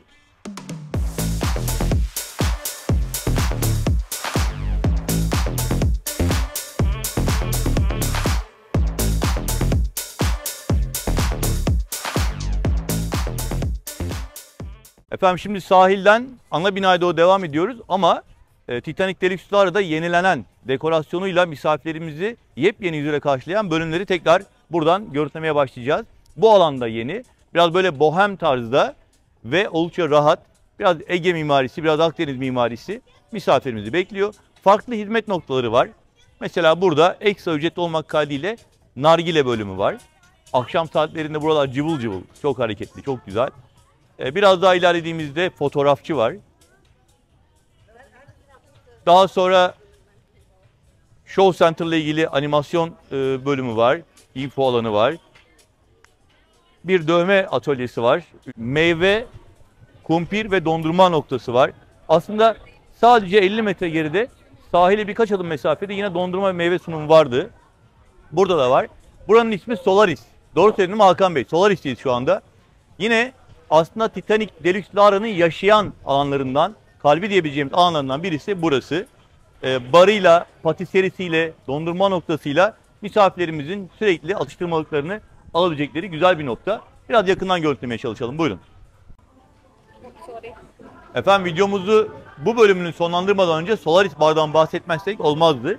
Burası hemen az önce gösterdiğim hani tatlı atıştırmalıklar vardı ya, Belçika çikolatasından waffle yapıyorlardı, dondurma, meyveler, pastalar vardı. Ama tabii ki içecek olmazsa olmaz. Burada da çok güzel çaylar, kahveler, alkollü ve alkolsüz içecekler sunulmakta. Şişe bira sunulmakta. Konseptle ilgili zaten biliyorsunuz Chivas grubu, Jack grubu ve diğer premium birçok marka alkollü içeceği buradan sipariş verebiliyorsunuz. Bu şekilde Solaris Bar'dan bahsedeyim. Burası gece saat 24'e kadar açık. Şov alanına da yakınız. Aynı zamanda akşamları burada canlı müzik yapılıyor. Bakın karşıda bir sahne var. Akşam çektiğimiz görüntüleri yine burada biz videomuza ekleyeceğiz. Misafirler bu alanda müzik dinlerken veya şov sahnesindeki görselleri izlerken Solaris Bar'dan da içeceklerini alabiliyorlar. Bu arada hemen bulunduğumuz yerin arka tarafı da amfiteyatro. Yani şov sahnesi deyince burada daha çok canlı müzik programları yapılıyor. Şov sahnesinde görsel şovlar yapılıyor, dans şovlar yapılıyor. Sonrasında da sahilde gösterdiğim Beach Club'da gece night kulüp şeklinde eğlence devam ediyor. Yani Titanic Deluxe'da eğlence akşam yemeğinden sonra ana restoranın yan tarafındaki canlı müzik programlarıyla başlıyor. Burada devam ediyor. Amfiteyatrodaki yine görsel şovlarla biraz daha hareketleniyor ve night kulüpteki eğlenceyle sahilde artık size kalmış sabaha kadar devam ediyor diyelim. Ve videomuzun bu bölümünü sonlandıracağız. Artık odaları keşfetmek üzere ana binaya doğru ilerliyorum. Biraz da odalardan bahsedelim. Otelin genel yapısından bahsedelim. Sonra ana restorandaki akşam yemeği büfesi, alakartlar gösterdikten sonra videomuzu sonlandıracağız. Görüşmek üzere. Efendim şimdi sıcaktan biraz serine kaçtık. Oda turumuza başlıyoruz. Ana binadayız ve kısmi deniz manzara olarak sunduğumuz standart kısmi deniz manzara olarak sunduğumuz bir odayı anlatacağım size. Burası 26 metrekarelik kullanım alanı sunan son derece konforlu bir oda. Şimdi Titanic Deluxe'lara geldiğiniz zaman benim emin olmanızı istediğim en önemli şey yatak ve uyku kalitesi. Burada gerçekten yataklar tüm Titanic'lerde öyle. Özel sipariş, Titanic'ler özel yapılan yataklar ve son derece rahat, konforlu yataklar. Odanın genel özelliği itibariyle baktığımızda ilk girişimizde seramik zemin vardı. Daha sonra halı zemin kullanılmış. Bunun dışında renk harmonisi gerçekten yine çok şık, çok güzel. Odanın 5 yıldız konforunu tam olarak yansıttığını söyleyebiliriz. Kapasite olarak 2 yetişkin artı 2 çocuk diyeceğim. Neden? Çünkü buradaki lacivert koltuk açıldığında iki tane çocuğun yan yana yatmasına olanak sağlıyor. Yani 2+2 diyebiliriz buraya ama o +2'nin çocuk olması gerekiyor. Yani 4 yetişkin olmaz. Veya çocuklar büyükse aile odası almanız gerekiyor. Bilginiz olsun. Odada kullanım alanı olarak bir valiz sehpası diyebiliriz. Burada 2 tane büyük valizi sığdırabilirsiniz diye düşünüyorum. Aynanın karşısında yataklar, yatağın karşısında aynalar bir derinlik sağlamış. Yatak başucunda deri kullanılmış. Yine gayet güzel sade tablolarla odanın dekorasyonu tamamlanmış. Burada bir makyaj veya çalışma masası diyebileceğimiz ünite var. Elbette odada konforunu sağlaması gereken önemli noktadan bir tanesi minibar. Burada bir çay kahve setup ikram bölümü var krakerle beraber. Ama esas sizin kullanacağınız yer galiba aşağıdaki soğuk içeceklerin bulunduğu bölüm olacak. Soft içecekler, meşrubatlar, iced tea, soda, meyve suları ve bira var. Bir tane de gofret gördüm, çikolatalı gofret gördüm. Tabii bunu giriş yaptığınız gün kullandığınız diyelim, ertesi gün tekrar yenisi dolduruluyor. O gün kullandığınız tekrar ertesi gün bir daha yenisi dolduruluyor. O yüzden burada böyle. Manzarayı birazdan göstereceğim. Önce banyoya göz atmak istiyorum. Hemen şöyle gelelim. Ve banyo ile ilgili ben bir sunum yapayım size. Titanic Deluxe Lara'da standart oda banyosunun aslında son derece modern yapıya sahip olduğunu söyleyebiliriz. Bunu neden böyle söyledim? Çünkü son derece geniş bir duş alanı var. Duvarlarda mermer desenli seramikler kullanılmış. Zeminde de büyük boy seramikler var. Plastik aksam yok. Camla ayrılmış ve geniş bir duş alanı. Çok şık, güzel bir lavabosu var. Sade görünüyor. Aşağıda terlikler ve havlular var. Ve Malin Guest marka. Zannediyorum Amerikan ürünü olması lazımdı bu. Tüm vücut tiplerine uyumlu şampuanlar, saç kremleri, sabunlar burada. Hemen arkasında diğer banyo malzemeleri var.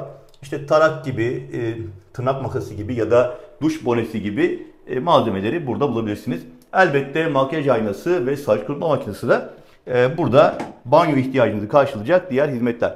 Banyodan çıktığınız zaman burada karşıda geniş güzel bir dolap görebilirsiniz. Bu dolabın şu bölümünü açtığınızda hemen şöyle gösterelim. Bornozlarınız ve diğer tarafında da ücretsiz olarak kullanabileceğiniz kasa bulunmakta. Buradaki gözde de kuru temizleme ile ilgili malzemeleri bulabilirsiniz. Şimdi sıra geldi manzaraya ve balkona doğru ilerliyorum. Ne demiştik? Burası kısmi deniz manzaralı standart oda. O zaman deniz manzarası olması lazım. Çıktığımız zaman ne görüyoruz? Yandan deniz manzarası görüyoruz. Titanic Deluxe Lara'da kısmi deniz manzaralı odanın ifadesi tam olarak bu. Ancak şunu söyleyebilirim ki buradaki sandalyelere oturduğunuz zaman gayet güzel denizi görebiliyorsunuz. Hatta biraz şöyle ayaktayken bu taraftaysanız eğer havuzda görebiliyorsunuz. Bu gösterdiğiniz o örnek bir oda. Yani bütün odaların manzarası aynen böyle olacak diye bir ifade kullanmak doğru olmaz. Açıları farklı olabilir, kattan dolayı farklı olabilir veya yönünden dolayı farklı görüntüleri karşılayabilir otel sizi. Ve bu şekilde odanın son görüntülerini de videomuza ekleyerek diğer oda kategorilerini de sizlere göstermek üzere standart kısmi deniz manzaralı odadan ayrılıyoruz. Ve efendim şimdi sırada Titanic Deluxe Lara'daki özel kategori odalardan bir tanesi var. Merdivenlerden anlayacağınız üzere dubleks kategoride bir odaya giriş yaptık. Ve bu odanın birinci önemli özelliği geçen sene tamamen baştan yapılmış olması. Yani şu anda yepyeni bir odaya giriş yapmış olduk. Ortalama 65 metrekarelik kullanım alanı sunan çift banyolu, aşağıda ve yukarıda yatak ve oturma alanları olan, yani burayı oturma alanı olarak görüyoruz ama istersek buradaki kanepeler ayrı ayrı yatak olabiliyor ve konforlu birer yatak olabiliyor. Dolayısıyla 3+1 yani toplam 4 kişiye kadar, aile olarak söylüyorum, yetişkin olarak söylemiyorum. 2 yetişkin artı 2 çocukla konaklamaya çok uygun bir otel ama balayı çifti olarak da geldiğinizde gerçekten birazdan göstereceğim özelliği öne çıkacaktır.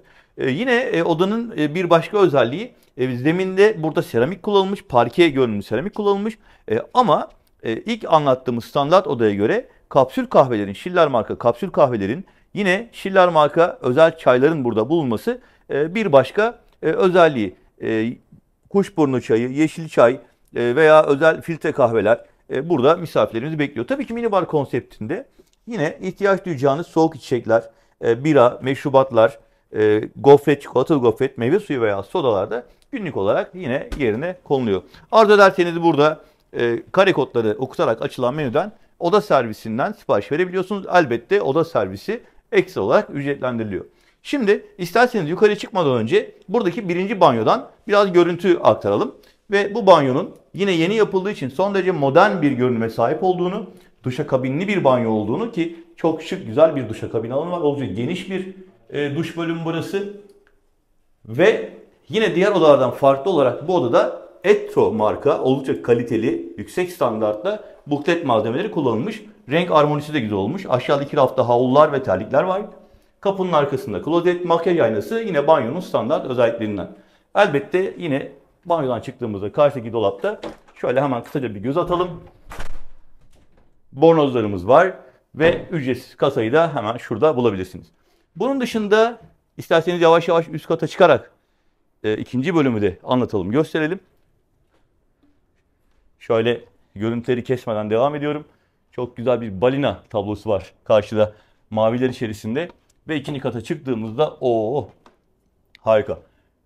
Evet, burada devasa bir yatak var. 2 kişilik büyük yatak var. Aşağıdaki kanepelerin yatak olabileceğini söylemiştik. 2 kişilik yatak olabileceğini söylemiştik. Ama buradaki yatağın son derece yüksek standartta uyku konforu sağlayacağını şimdiden size garanti edebilirim. Başucunda yine bir maviler içerisinde balina temalı tablo var. İsterseniz dubleks suite odanın bir de yukarıdan aşağıya görüntüsüne bakalım. Bu arada finali sona saklamıştım ama perdenin ucundan dışarıdaki jacuzzi biraz göründü. Tamam, onu en sonunda yine göstereceğim. Bu bölümde de bir banyo var. İlk girişteki banyoyu kısaca göstermiştim. İsterseniz buraya da bir göz atalım. Böyle açıyorum. Evet, aşağıdaki banyoyla hemen hemen aynı özellikte dekorasyonu ama daha geniş, daha rahat ve ferah bir banyo olduğunu söyleyebilirim. Buradaki banyonun duvarları mavi seramiklerle dekore edilmiş. Gayet geniş ve büyük bir duş alanı var. Yine burada da Etro marka banyo bukletleri misafirler için özenle hazırlanmış. Şimdi buradan tekrar yavaş yavaş geri çıkıyorum. Zannediyorum burada yine bornozlar olmalı. Evet, hem aşağıda hem yukarıda dolaplarda ayrı ayrı bornozlar yine misafirler için planlanmış durumda. Zannediyorum odayı size ifade edebildim. Üst kattaki yatak odası, banyosu, özel dolapları ve aşağı doğru inerken yine buradaki köşe koltuk, her bölümü ayrı birer yatak olabiliyor. Ve şuradan da dışarıya doğru yöneldiğimizde hani finale sakladığımız görüntüye geldi sıra. Burada bir jacuzzi var. Evet, açabildim. Burada bir jacuzzi var ve özellikle balayı çiftlerimizin burada kendilerine özel bir alanda keyif yapabileceğini, eğer isterlerse burada güneşlenebilmeleri için özel şezlongların da yüksek konforlu şezlongların da onları beklediğini söyleyebiliriz. İşte bu odanın dışarıdan görüntüsü de bu şekilde. Akşam sohbetlerinin çok keyifli olacağı bir nokta olmuş bence. Gayet izole bir alan. Ve tekrar odaya giriş yapıyoruz. Odayla ilgili zannediyorum gerekli detayları sizlere vermiş oldum. Artık bir sonraki odayı keşfetmek üzere yavaş yavaş buradan da ayrılıyoruz. Efendim, şimdi oda keşfimiz devam edecek. Tekrar dışarı çıktık. Bunun sebebi aneks odaları size göstermek istiyor olmam. Ana binadan hemen buradaki geçişten karşımızdaki odalara doğru yürüyoruz. Aneks kategoride 2 tane oda müsaitliği varmış. Hemen onlardan da size bilgi olarak videomuza ekleyelim. En azından seçim yaparken oda değerlendirmesini de buna göre yapma şansınız olur. Anekslerin ana binadan bağımsız bahçe içerisinde olduğunu görmüş olduk. Şimdi bunlardan içeriden örnek de göreceğiz. Oda özelliklerini göreceğiz. Ve evet, az önce dışarıdan gördüğümüz aneks standart bahçe manzaralı odaya giriş yaptık. Aslında bu oda ana binada gezdiğimiz standart odayla hemen hemen aynı özelliklere sahip. Küçük farklar var. Bunlardan bir tanesi, bu odaya 2+1 alınabiliyor. Çünkü köşedeki koltuk tek kişilik yatak olabiliyor. Dolayısıyla aneks bahçe manzaralı bir odaya maksimum 2 yetişkin bir çocuk diyerek ilerleyelim. Bunun dışında aslında ben Titanic'te ilk sırada tatil edasını yaptığı olsam aneks bahçe manzaralı oda alır mıydım? Kesinlikle alırdım. Çünkü birazdan balkona çıktığımızda göreceksiniz. Biraz daha böyle sıcak bir atmosfer, doğal içi bir atmosfer, daha yumuşak bir atmosfer olduğunu düşünüyorum. Elbette ana binanın da kendine göre artıları var. Ben kendi adıma bir yorum yaptım. İsterseniz banyoya bir göz atalım. Burada yine ana binayla aynı özellikle buklet malzemeleri, yine Moulin marka 1. sınıf malzemeler, yine burada işte diş bakım setleri, tıraş setleri ve hemen altta yüksek standartla kaliteli şekilde hazırlanmış banyo terlikleri. Burada kapının arkasında duşakabin var. Turkuaz rengi seramikler kullanılmış. Gayet geniş bir duş alanı. Banyodan çıktığımızda yine aynen standart odada olduğu gibi bornozlarımız ve ücretsiz kasamız mevcut. Bunun dışında yine minibarımız aynen standart odada olduğu gibi. Tek tek hani bir daha göstermeye gerek var mı? Ben sadece ifade edeyim. Meşrubatlar, soft içecekler ve bira günlük olarak tekrar misafirlere doldurularak sunulmakta. Yine bir çalışma veya makyaj masası şeklinde ifade edelim. Perdeyi açtığımız zaman ne taraftan açabiliyoruz? Buradan açabiliyoruz. Ve işte aneks bahçe manzaralı standart odanın zemin kattaki durumu.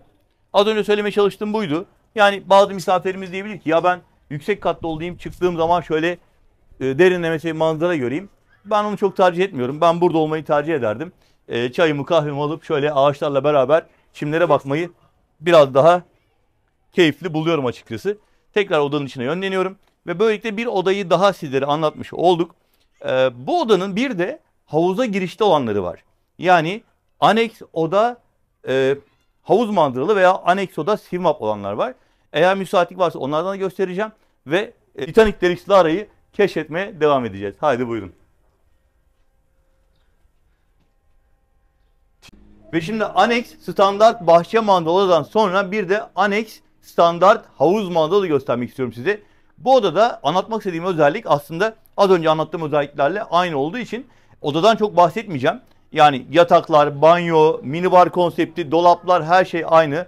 Hiçbir fark yok. Ancak burada balkona çıktığınız zaman hemen şöyle yapalım. Buradan açıyoruz. Ve elbette bir havuz bizi karşılıyor. Yani aneks odalarda bahçe manzaralı aldığınızda ne gördük? Çim manzarası, ağaçları, bahçeyi gördük. Bu defa havuzu görüyoruz. Şimdi yine bizim listelerimizde aneks standart swim-up odalar var. Swim-up olduğu zaman da karşıdaki gördüğümüz direkt odanızdan merdivenle havuza inilen odalardan bahsediyoruz. Onlarda müsaitlik olmadığı için gösteremedim. Ama eğer swim-up bir oda alırsanız sizin odanız işte burada gördüğünüz gibi balkondan direkt havuza inilebilecek. Yalnız şunu diyenler var. Misafirlerimiz diyor ki ya tamam da ben ikinci kattan da atlarım. Bence atlamayın ya. Buradan sadece manzarayı izleyin. İşte böyle. Ne yaptık? Ana binada standart bir oda gösterdik. Kısmi deniz manzaralıydı. Daha sonra dubleks ve terasında jacuzzi olan bir suite oda gösterdik. Sonra anekste standart bahçe manzaralı bir oda ve şimdi de standart havuz manzaralı yine bir aneks oda göstererek başka oda müsaitliği varsa yine eklemeye çalışacağım. Ama en azından oteldeki oda kategoriyle ilgili sizlere bilgi vermiş oldum. Şimdi akşam saatleri yaklaştı. Birazdan alakart restoranlar ve akşam yemeği ile ilgili büfe görüntülerini videomuza ekleyeceğiz. Ve Titanic Deluxe Lara'yı keşfe devam edeceğiz. Bu arada lütfen rezervasyonunuz için tatil ekibine ulaşmayı ihmal etmeyiniz diyorum. Çünkü bütün bu çalışmaları, bütün bu emeği sizlerin rezervasyonuna talip olduğumuz için gerçekleştiriyoruz. Taleplerinizi ekip olarak önemsiyoruz. Çok değerli olduğunu söylemek istiyorum ve memnuniyetle bekliyoruz. Efendim şimdi odaları bitirdik ve ben size akşam yemeği büfesini göstermek istiyorum ve akşam yemeğinin başlamasına yaklaşık 1 saat var. Ben de bu süreyi alakart restoranlardan bahsederek değerlendirmek istedim. Dolayısıyla şu anda bulunduğumuz yerde ana binanın hemen lobinin olduğu kattayız. Nori, Pascarella ve Beef Grill Club var. Aslında bu markaları siz diğer Titanic otellerinde kaldıysanız hatırlıyorsunuz. Titanic Luxury Collection Bodrum'da, Titanic Mardan Palas'ta veya Titanic Deluxe Belek Golf'te bu markalarla yine alakart restoranlar misafirlere hizmet vermekte. Tüm alakart restoranlar küver ücretli, rezervasyonlu ve küver ücreti, servis ücretiyle misafire hizmet veriyor. Biz şimdi bu bölümdeki 3 alakart restoranı kısaca özetleyerek sizlere göstermeye çalışacağız. Buyurun. Efendim Titanic Deluxe Lara'da alakart restorandan faydalanmak istediğinizde eğer İtalyan lezzetlerini seviyorsanız Pascarella rezervasyonu yapmamız gerekiyor. Tabii içerinin ambiyansı da buna göre dekor edilmiş durumda. Ve Pascarella'ya giriş yaptığınız zaman aslında çok ferah, çok güzel bir ortam sizi bekliyor. Şu anda şeflerimiz akşam gelecek misafirimiz için hazırlık yapıyorlar. Ben de restoranın genel düzenini size anlatacağım. Panna cottalar, tiramisular hazırlanıyor. Tabii ki bir İtalyan alakartındaysanız ana yemekte özellikle hani biz burada hangi menüleri tatmalıyız diye benden fikir almak isterseniz inanılmaz güzel lezzetli bonfile yapıyorlar. Yine pirzola güzel soslarla, baharatlarla tatlandırıyorlar. Onun dışında yine çok güzel ızgara somon yapıyorlar. Izgara levrek yapıyorlar. Hani bu isimleri saydığımda İtalyan konseptine uygun olması da tabii ki belli baharatlarla ve belli pişirme teknikleriyle ortaya çıkıyor. Ve Pascarella'nın genel ortamı da bu şekilde. Son derece ferah, açık renkler kullanılan bir restoran. Yine bazı bölgelerde İtalyan bayrağının renklerinden de esinlenerek işte yeşiller, kırmızılar vesaire kullanılmış. Ben aslında size Pascarella'nın menülerinin neler olduğunu söylemek için Zannediyorum karekotu yaklaştırsam bunu biraz daha net bir şekilde ifade etmiş olacağım. Pascarella'dan hemen sonra karşı tarafta Nori var. İstersen dönelim o tarafa İbrahim. Beef'e geçmeden önce Nori'den bahsedelim. İşte bu bölüm yine diğer Titanic otellere giden misafirimiz hatırlayacaklardır. Titanic Luxury Collection Bodrum'da sahilde mesela. Ben orayı çok beğeniyorum. Özellikle alakart restoranın konumları muhteşem. Ama burada da gerçekten çok güzel bir manzara var. Titanic Deluxe Belek'te Nori isimli restoranda rezervasyon yaptırdığınızda burada size uzak doğu lezzetlerinden sushi'ler, sashimi'ler ve yine özel lezzetler sunuluyor. Burası için de yine rezervasyonlu ve küver ücretiyle, servis ücretiyle dilediğiniz menüleri hemen bunu da gösterelim. Şu şekilde sipariş verebiliyorsunuz. Bitmedi. Bu bölgedeki 3. alakart restoran. Ona da şuradan dönerek göstereceğiz. Ve bu defa Beef Grill Club'a geldik. Bu alakart restoranında aslında Titanic'lerin en öne çıkan ve en çok tercih edilmesi gereken alakartı olduğunu söyleyebiliriz. Çünkü Beef Grill Club'da gerçekten Titanic Oteller grubunun uzman olduğu dalda geliştirdiği bir konsept olduğu için yani belki hatırlarsınız Hasır Restoran Berlin'e giden misafirler bilirler.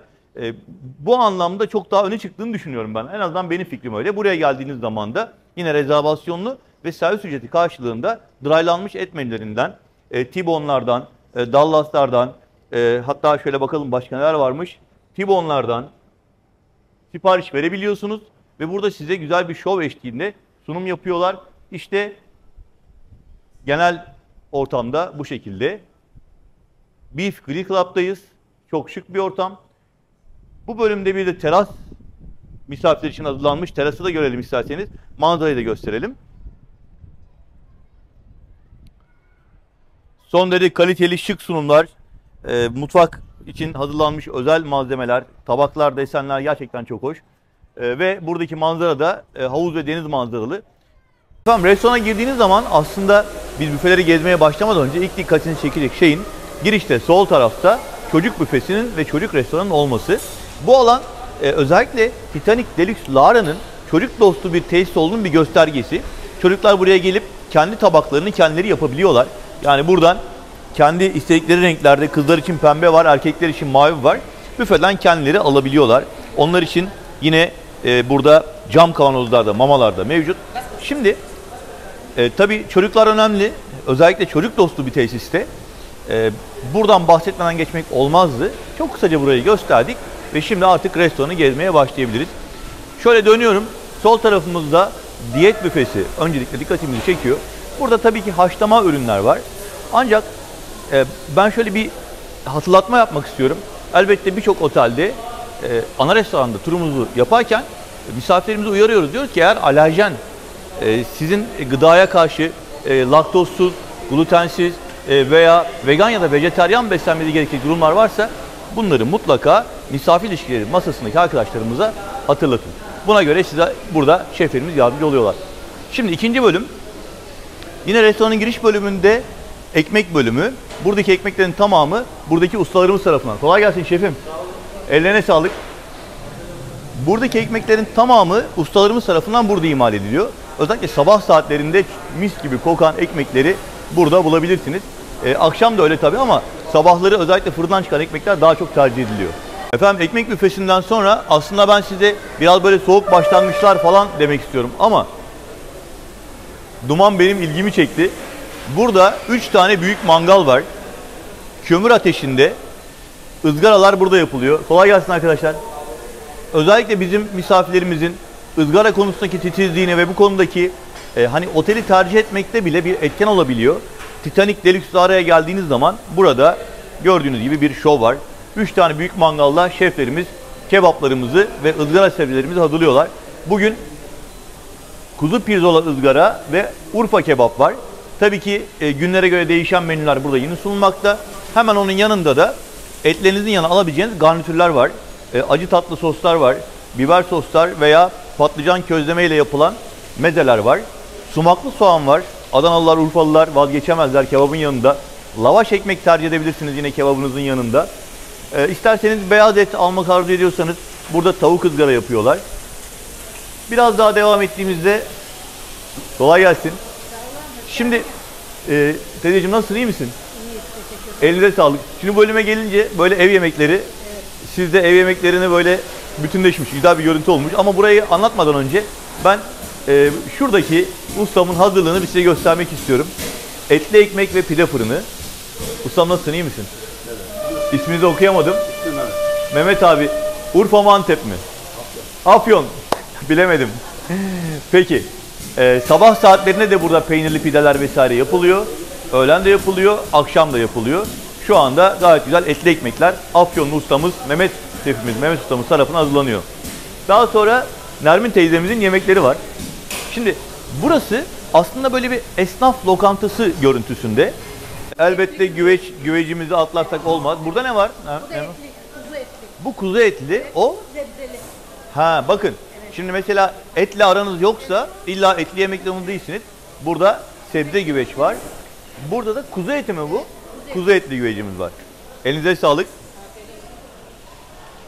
Şimdi biraz daha böyle tencere yemeği arzu ederseniz patlıcan yemeği veya lahana sarmada tercih edebilirsiniz. Hindi sote alabilirsiniz veya her birisi birer porsiyon olarak hazırlanmış deniz mahsulü güveçte alabilirsiniz. İbrahim şöyle biraz geriye gidelim. Ve bu bölümü, anlattığımız bölümü geriden bir daha gösterelim. Başlangıçta kömür ateşi, ızgaramız vardı, kebaplarımız vardı. Daha sonra biz Afyonlu pide ustamızı gösterdik. Antepli, Urfalı dedik ama Afyonlu çıktı. Sonra Nermin teyzemizin yemeklerini gösterdik. Şimdi dönüyoruz bu tarafa. Burada yine şov var. Yunus şefim kolay gelsin. İsmail şefim kolay gelsin. Anlık olarak çökertme yapıyorlar. Anlık olarak ne demek? Misafirler burada bu hazırlığı birebir görecekler. Birazdan içeri girdiklerinde siparişlerini verecekler. Ve İsmail şefim de Yunus şefim de çökertme kebabını hazırlıyor. İbrahim yakından gösterir misin abi? Kurabiye gibi et kendini gösterdi Yunus abi. Yunus şefim torpilli mi oldu biraz ya? Torpilli oldu değil mi? Evet. Yunus şefim çökertme Milas yemeği mi yoksa Afyon yemeği mi? Ege yemeği. Kim sahiplenirse onun da. Evet. Şu an biz sahiplendik bir tane. Afiyet olsun herkese diyelim. Evet. Böyle bir çökertme kebabı ustalarımızın ellerinden misafirimize sunuluyor. Aslında biliyorsunuz çökertme kebabı genellikle alakart restoranlarda, Türk mutfağı alakartında veya Osmanlı alakartında Ege bölgesine has bir yemek olarak bazen de küver ücreti, servis ücreti karşılığında sunulur ama burada arkadaşlarımız size anlık olarak hazırlayıp sunuyorlar. Bence güzel bir hizmet. Devam edelim. Şefim kolay gelsin. Ne satıyorsun? Bizde her şey var ya. Abi şimdi Söyleyeyim. Tereyağlı pilavımız. burası tam esnaf lokantası. Tabii burası tava yemekleri yapıyoruz. Harika. Pilavımız burada tereyağlı. Tamam. Tereyağlı pilav. Sadece tereyağlı. Çetin abi bir şey söyleyeceğim. Sizde mikrofon yok ya. Siz söyleyince ben tekrar ediyorum. Yanlış anlamayın olur mu? Misafirler tam anlasınlar diye.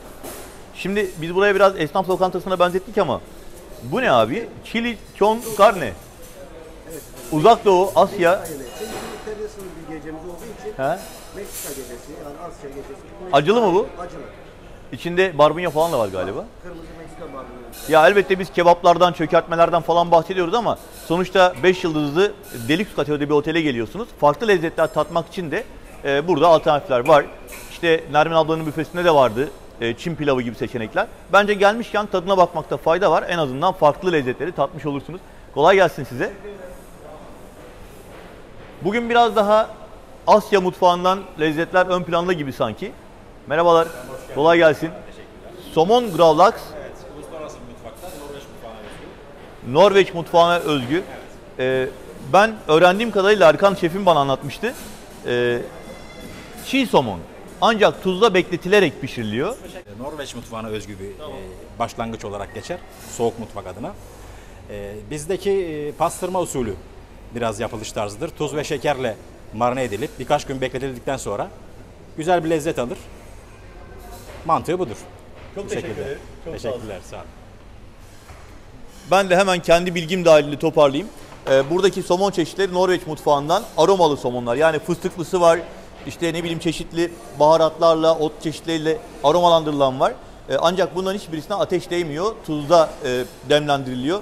inanılmaz lezzetli. Mutlaka tavsiye ederim. Yine Titanic Deluxe Lara'da olmanın ayrıcalığı bir farklı da damak tadında burada tatmış olacaksınız. Teşekkürler, kolay gelsin. Şefim, bu bölümde yine deniz mahsullerinden örnekler var. Somon ızgara ve çipura ızgara yine misafirlerimizi bekliyor. Devam edelim. Çin köşesinde kolay gelsin arkadaşlar. Aramızda Çinli var mı? Arkadaki arkadaşım benziyor biraz ama. Kolay gelsin herkese. Çin mutfağı deyince burada ne sunuyoruz mesela şefim? Ben size mikrofon versem anlatır mısınız bize? Buyurun. Çin mutfağı olarak Neler var burada? tatlı ekşi tavuğumuz var. Tatlı ekşi tavuk var. Evet. Biraz yaklaştırarak anlatırsanız. Tatlı ekşi tavuğumuz var. Evet. Sebzeli noodle'umuz var. Sebzeli noodle var. Evet. Acılı kalamarımız var. Acılı kalamar sosu. Evet, Çin evet. işi mi oluyor? Evet efendim. Tamam. Peki. Karnabaharımız var. Teşekkür Teşekkürler, ederiz. çok sağ olsunlar. Kolay gelsin. Bu arada misafirler henüz gelmeye başlamadılar. Ben burada şöyle bir bilgi de vermek istiyorum. Misafirler geldiklerinde buradaki arkadaşlarımız anlık olarak porsiyonları hazırlıyorlar. Yani şu anda biraz daha böyle hani durağan görünüyor ama onlar sunum yapmaya başladığında yine görüntülere onların sunumlarını ekleyeceğiz. Titanic Deluxe Lara'ya geldiğiniz zaman restoranın ortasındaki bu adacıkta her gün değişen konseptlerde sunumlar var. Bugün yine deniz mahsulleri ağırlıklı, daha doğrusu biraz daha uzak doğu ağırlıklı diyeceğim. Sushi büfesi kurulmuş. Ancak mesela yarın başka bir büfe olabilir, başka bir tema olabilir. O yüzden bu sizi şaşırtmasın. Bugün çok güzel sushi menüleri misafirleri bekliyor. Kolay gelsin, merhabalar. Nasılsınız? Teşekkür ederim. Siz nasılsınız? Sushi son zamanların yeni trendi. Bizim Adana'da bile 5-6 tane sushi restoran açıldı. Yani bilemiyorum tabii biz de zaman zaman tadıyoruz ama giderek daha trend oluyor. Ve Titanic Deluxe Lara'da da sushi konusunda böyle geniş bir büfe hazırlanmış. Misafirleri bekliyor. Başka neler var? Burada salatalar var, turşular var. Kolay gelsin size. Şimdi salata konusunda anlık doğranarak sunulan salata en makbulüdür. Merhabalar, kolay gelsin. Ve bakın burada bir çoban salata hazırlanıyor ve tazecik. Çünkü Sude Hanım daha yeni doğradı ve misafirin girişine çok yakın bir saatte onları sunuyor. Başka neler var? Tatlıya, meyveye sonra geçeceğim. Bir de şuraya bakalım. Erkan Şefim selam. Nasılsın? Hemen mikrofonumu hazırladım. Hazırladınız mı? Kolay gelsin. Erkan Şefimiz tabii buradaki başarılı ekibin lideri durumunda.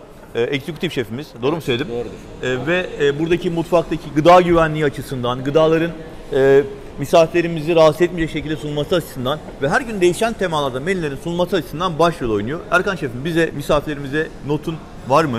Söylemek istediğin şeyler var mı? Seni Lord ilan ediyorum. Mikrofonu taktım abi. Teşekkür ederim. Şimdi şöyle bir şey. Biz Titanic mutfak ekibi olarak ürünlerimizi her zaman misafirlerin göz önünde yapıyoruz. Taze taze. Her zaman günlük menülerle çalışarak güzelce misafirlerimize güzel bir sunum hazırlıyoruz. Evet. Zaten ben hemen şunu da söylemek istiyorum ki biz Titanic Deluxe Lara'da aslında Titanic'lerin hiçbirisinde yemekten yana ben bugüne kadar bir şikayet almadım. Elbette yemek göreceli bir kavram. Evet, Bazı evet, misafirimiz beklentilerini bulamayabiliyorlar. Evet. Ama şimdi biz restorana girerken ızgara bölümüyle başladık. Pidelerle devam ettik. Evet, evet. İşte sokak lezzetleri diyebileceğimiz Uzak Doğu'nun veya Türk mutfağının lezzetlerini Evet. gösterdik.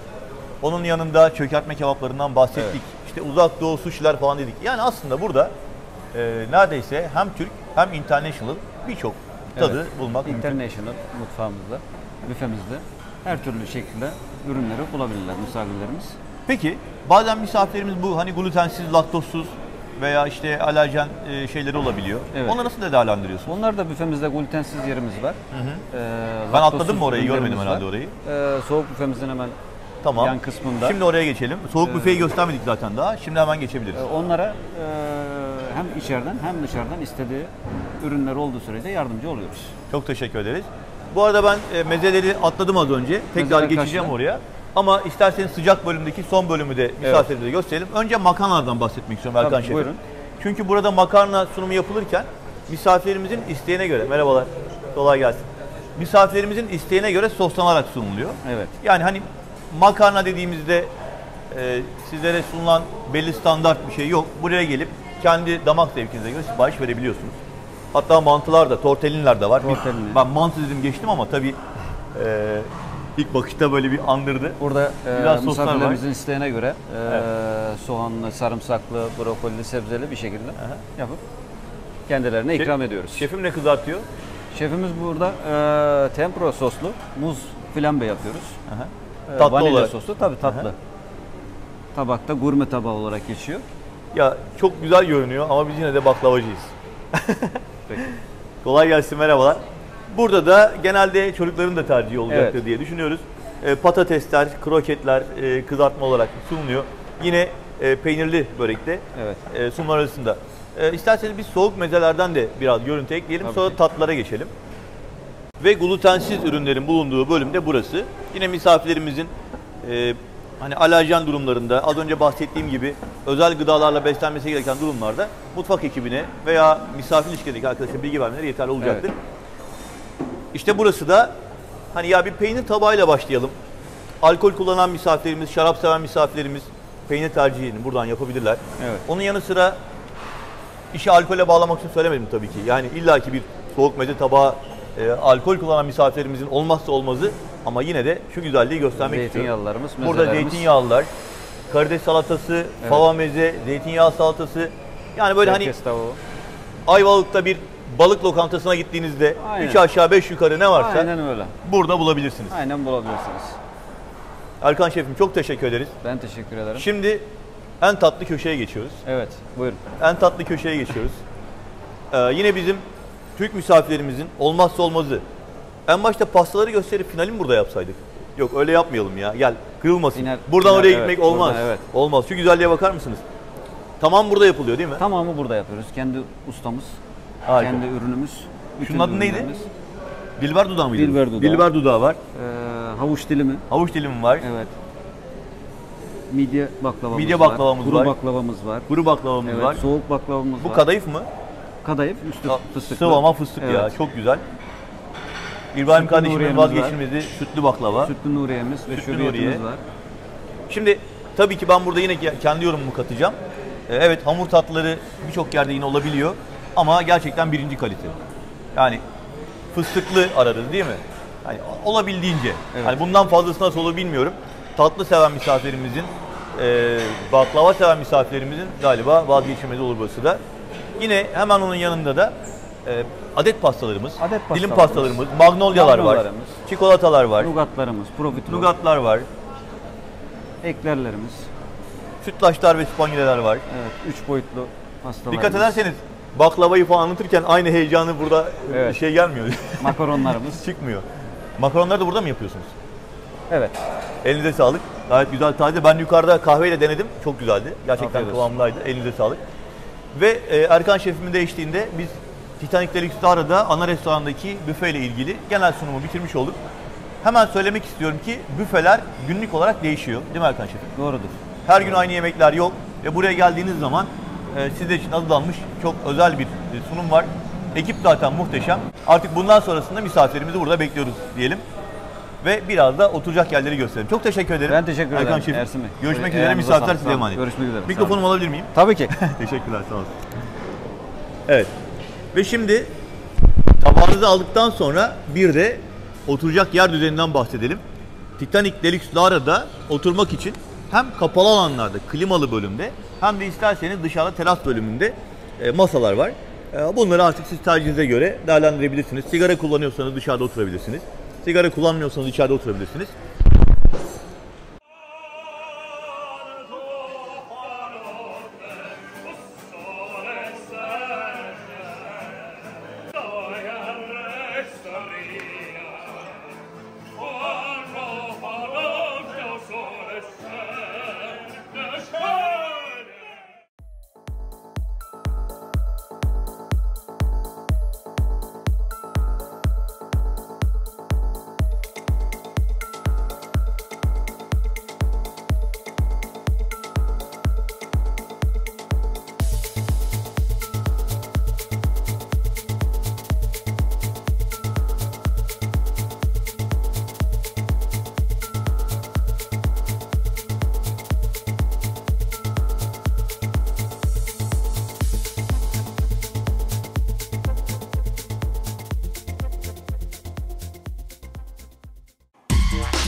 Ve efendim Titanic Deluxe Lara keşfimiz devam ediyor. Aslında her zaman yaptığımız programda ne yapıyorduk? Önce otele giriş yapıyorduk. Lobi resepsiyon alanından bahsediyorduk. Karşılanacağınız ve karşılaşacağınız bölümleri gösteriyorduk. Bu defa tam tersini yaptık. Çünkü Titanic Deluxe Lara'da büyük oranla yenilenen bölümler sahil kısmındaydı. Ve ben öncelikle oradan başladım. Şimdi videomuzun sonunda burayı göstermem gerekiyor. Otele geldiğinizde ilk karşılaşacağınız bölüm burası. Ve sizler elbette hani mevsim itibariyle sıcak havada geldiğinizde burada serinletici içecekler, yine kan şekeri de yükseltmek için tatlı atıştırmalıklar alabilirsiniz. Makaronlar muazzam, çikolatalı içecekler muazzam. Bütün ürünler burada yapılıyor bu arada, ondan da bahsedeyim. Şimdi otele geldiğiniz zaman check-in işlemlerinizi yapmanız için tabii ki resepsiyona yönlenmeniz gerekiyor. Ancak burada ben şöyle bilgi vermek istiyorum. Otele geliş saatinize göre odanız hazır olmayabilir. Lütfen tatile çıkarken bir plaj çantanızı öncesinden hazırlayın ve otele geldiğiniz zaman eğer erken saatlerde ise valizlerinizi arkadaşlarımız, bellboy arkadaşlarımız teslim alacaklar zaten. Siz hemen tatile başlayın. Saatine göre kahvaltı alabilirsiniz, havuza geçebilirsiniz veya sahile gidip bir an önce zamanınızı değerlendirebilirsiniz. Odanız muhtemelen saat 14 itibariyle hazır olmaya başlayacak. Bununla ilgili de otelin ek bir hizmeti var. Erken gelen misafirimize veya eğer çıkış günü uçağınız geç saatte ise late check-out durumunda, geç çıkış durumunda kullanabileceğiniz bir odası var, birkaç odası var. Bu bölümden size bahsedeceğim. Sonra da lobi alanından kısa görüntüler ekleyeceğiz ve sonra da videomuzu bitireceğiz. İlk bölümden itibaren sahil, odalar, akşam yemeği, alakartlar tamamını zannediyorum izlemişsinizdir. Buraya kadar olan bölümde de Titanic Deluxe Lara'da rezervasyon yapmaya karar verdiyseniz bizler tatil ekibi olarak rezervasyonunuzu memnuniyetle bekliyoruz diyelim. Ve şimdi lobi alanındaki hizmet alanını göstermek üzere turumuza başlayalım. Buyurun. Efendim Titanic Deluxe Lara'da otele gelen misafirimiz, otele geliş veya ayrılışları sırasında eğer odalarını boşaltmışlarsa veya odaları henüz hazır değilse ama otelde beklemeleri gerekiyorsa bence burası çok önemli ve mutlaka bilmeniz gereken bir nokta. Late check-out veya early check-in durumlarında eşyalarınızı lobiye bıraktıktan sonra burayı kullanabilirsiniz. Ya da eşyalarınızı şuradaki odalarda bulunan kilitli dolaplara bırakabilirsiniz. Değerli eşyalarınızı burada kilitleyebilirsiniz. Giyinme kabinlerinde üzerinizi değiştirebilirsiniz. Veya duş alabilirsiniz. Yolculuktan sonra şöyle bir kendinize gelebilirsiniz. Bunun dışında burada dinlenirken de tabii ki çay kahve ikramı ve özellikle göstermek istiyorum. Şurada birkaç adım şöyle geri geri gideceğim takılmadan gidebilirsem. Evet. Bakın dop dolu bir mini bar var. Soft içecekler var. Burada da soda ve su var. Yine çaylar ve taze çekirdekten öğütülerek size güzel aromalı kahveler yapan bir kahve makinesi var. Schiller marka kahve kullanıyor. Titanic'lerin tamamında biliyorsunuz. Çok rahat, çok keyifli ve yeni dekore edildiği için de aslında konforlu diyebileceğimiz bir dinlenme alanı. Aklınızda bulunsun. Erken saatte geldiyseniz veya öğlen odayı boşalttınız ama uçağınız akşam saat 7'de, 8'de, 9'da o zaman akşama kadar buraları kullanabilirsiniz. Lobinin hemen yanı başındayız. Şimdi buradan da tesiste 24 saat açık olarak hizmet veren bowling bara gideceğim. Orayı göstereceğim size. Ve yavaş yavaş artık videomuzu sonlandıracağız. Devam ediyoruz. Ben şimdi size Titanic Deluxe Lara'nın özel alanlarından bir tanesinden bahsedeceğim. Aslında çok alışılagelmiş bir hizmet şekli değil ama şu anda gördüğümüz yer yenilenen teraslardan bir tanesi. 24 saat açık bir bar buraya hizmet veriyor. Ve sizler günün her saatinde buraya gelerek alkollü alkolsüz içecekler alabiliyorsunuz. Ama işin aslında bahsetmek istediğim özelliği bu değildi. Bu terasın bulunduğu yer güzel bir salona giriş yapıyor. Buyurun. Titanic Deluxe Lara'nın konsepti içerisinde bowling salonu ücretsiz. Yani burada eğlenmek için ekstra ücret ödemenize gerek yok. Hem 24 saat açık bir barı var hem de eğlencesi için ekstra ücret ödemenize gerek yok. Terası da gayet güzeldi gördüğünüz yenilenmiş mobilyalarla. Bununla bitmiyor. Buranın devamında bir bölüm daha var.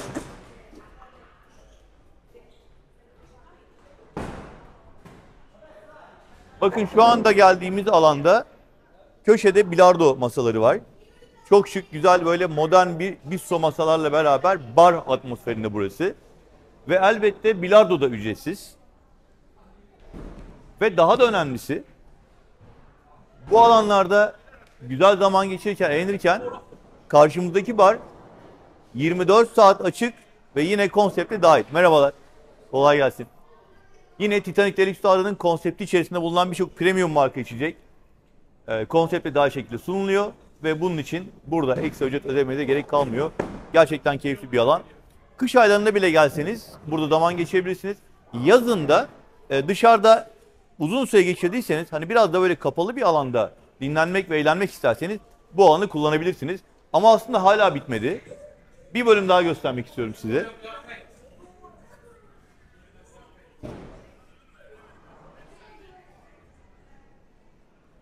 Değişik, güzel bir bölüme girdik. Evet, burada PlayStation odası. Ben buraya atlamıştım. Esas göstermek istediğim yer burası değildi.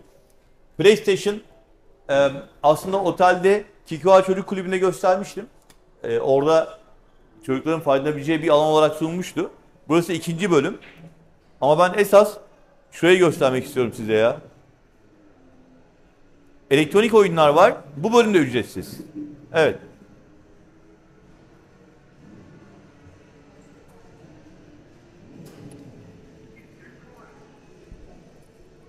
Evet. Efendim bu şekilde Titanic Deluxe Star'ın fark yaratan hizmetlerinden birisi olmuş. Bu alandaki eğlencelerin tamamı ücretsiz ve 24 saat açık bir bar ile misafirlere hizmet veriyor. Üst katımızda erken giriş veya geç çıkış yapan misafirimiz için bir lounge vardı. Bunun dışında da lobby barda gece saat 24'e kadar hizmet alabiliyorsunuz. Bu alanları da sizlere göstermek, anlatmak istedim. Artık videomuzu yavaş yavaş sonlandıracağız. Yukarıda vedalaşmak üzere üst kata çıkıyorum. Ve efendim son olarak Titanic Deluxe Star'ın lobi alanından bahsetmek istiyorum size. Her zaman girişte başladığımız ve misafirlerimize ilk olarak gösterdiğimiz barı bu defa finalde gösteriyoruz. Lobi bar gece saat 24'e kadar açık. Sabah saat 9'da açılıyor. Yine Titanic'in o güzel konsepti, geniş konsepti içerisindeki alkollü ve alkolsüz içecekler burada misafirlerimize sunuluyor. Elbette sıcak içecekler de var. Çayınız, kahveniz veya meşrubatları da buradan masanıza servis olarak söyleyebilirsiniz. Şişe bira soruyor misafirimiz. Şişe bira var. Şivas grubu, Jack grubu fiyatı dahil tekil olarak Olmeca ikram ediyorlar. Yani hep marka içecekler sunulmakta. Hemen sağ tarafımızda bir patisserie bölüm var. Ama şu saat itibariyle orası aktif değil. Akşam saat bir bakalım bir saniye. 10.30'dan akşam 13.30'dan akşam 23'e kadar açık. Bunun dışında sahil alanındaki 3 farklı noktada patisserie bölümü olduğunu, dondurma, pasta ve waffle ikramlarının yapıldığını zaten videomun içinde anlatmıştık. Artık Titanic Deluxe Star'ın videosunun sonuna gelmiş olduk. Ben her zaman başladığımız nokta bu defa veda konuşması yapıyorum. Yaptığım çalışmayı beğendiyseniz, tatil seçimimize katkı sağladıysam lütfen rezervasyon için tatil ekibini aramayı ihmal etmeyiniz diyerek ve kapanışta da beğeni ve abone tuşlarına basmayı ihmal etmeyiz diyerek bir sonraki keşfimizde görüşmek üzere. Hoşça kalın diyorum.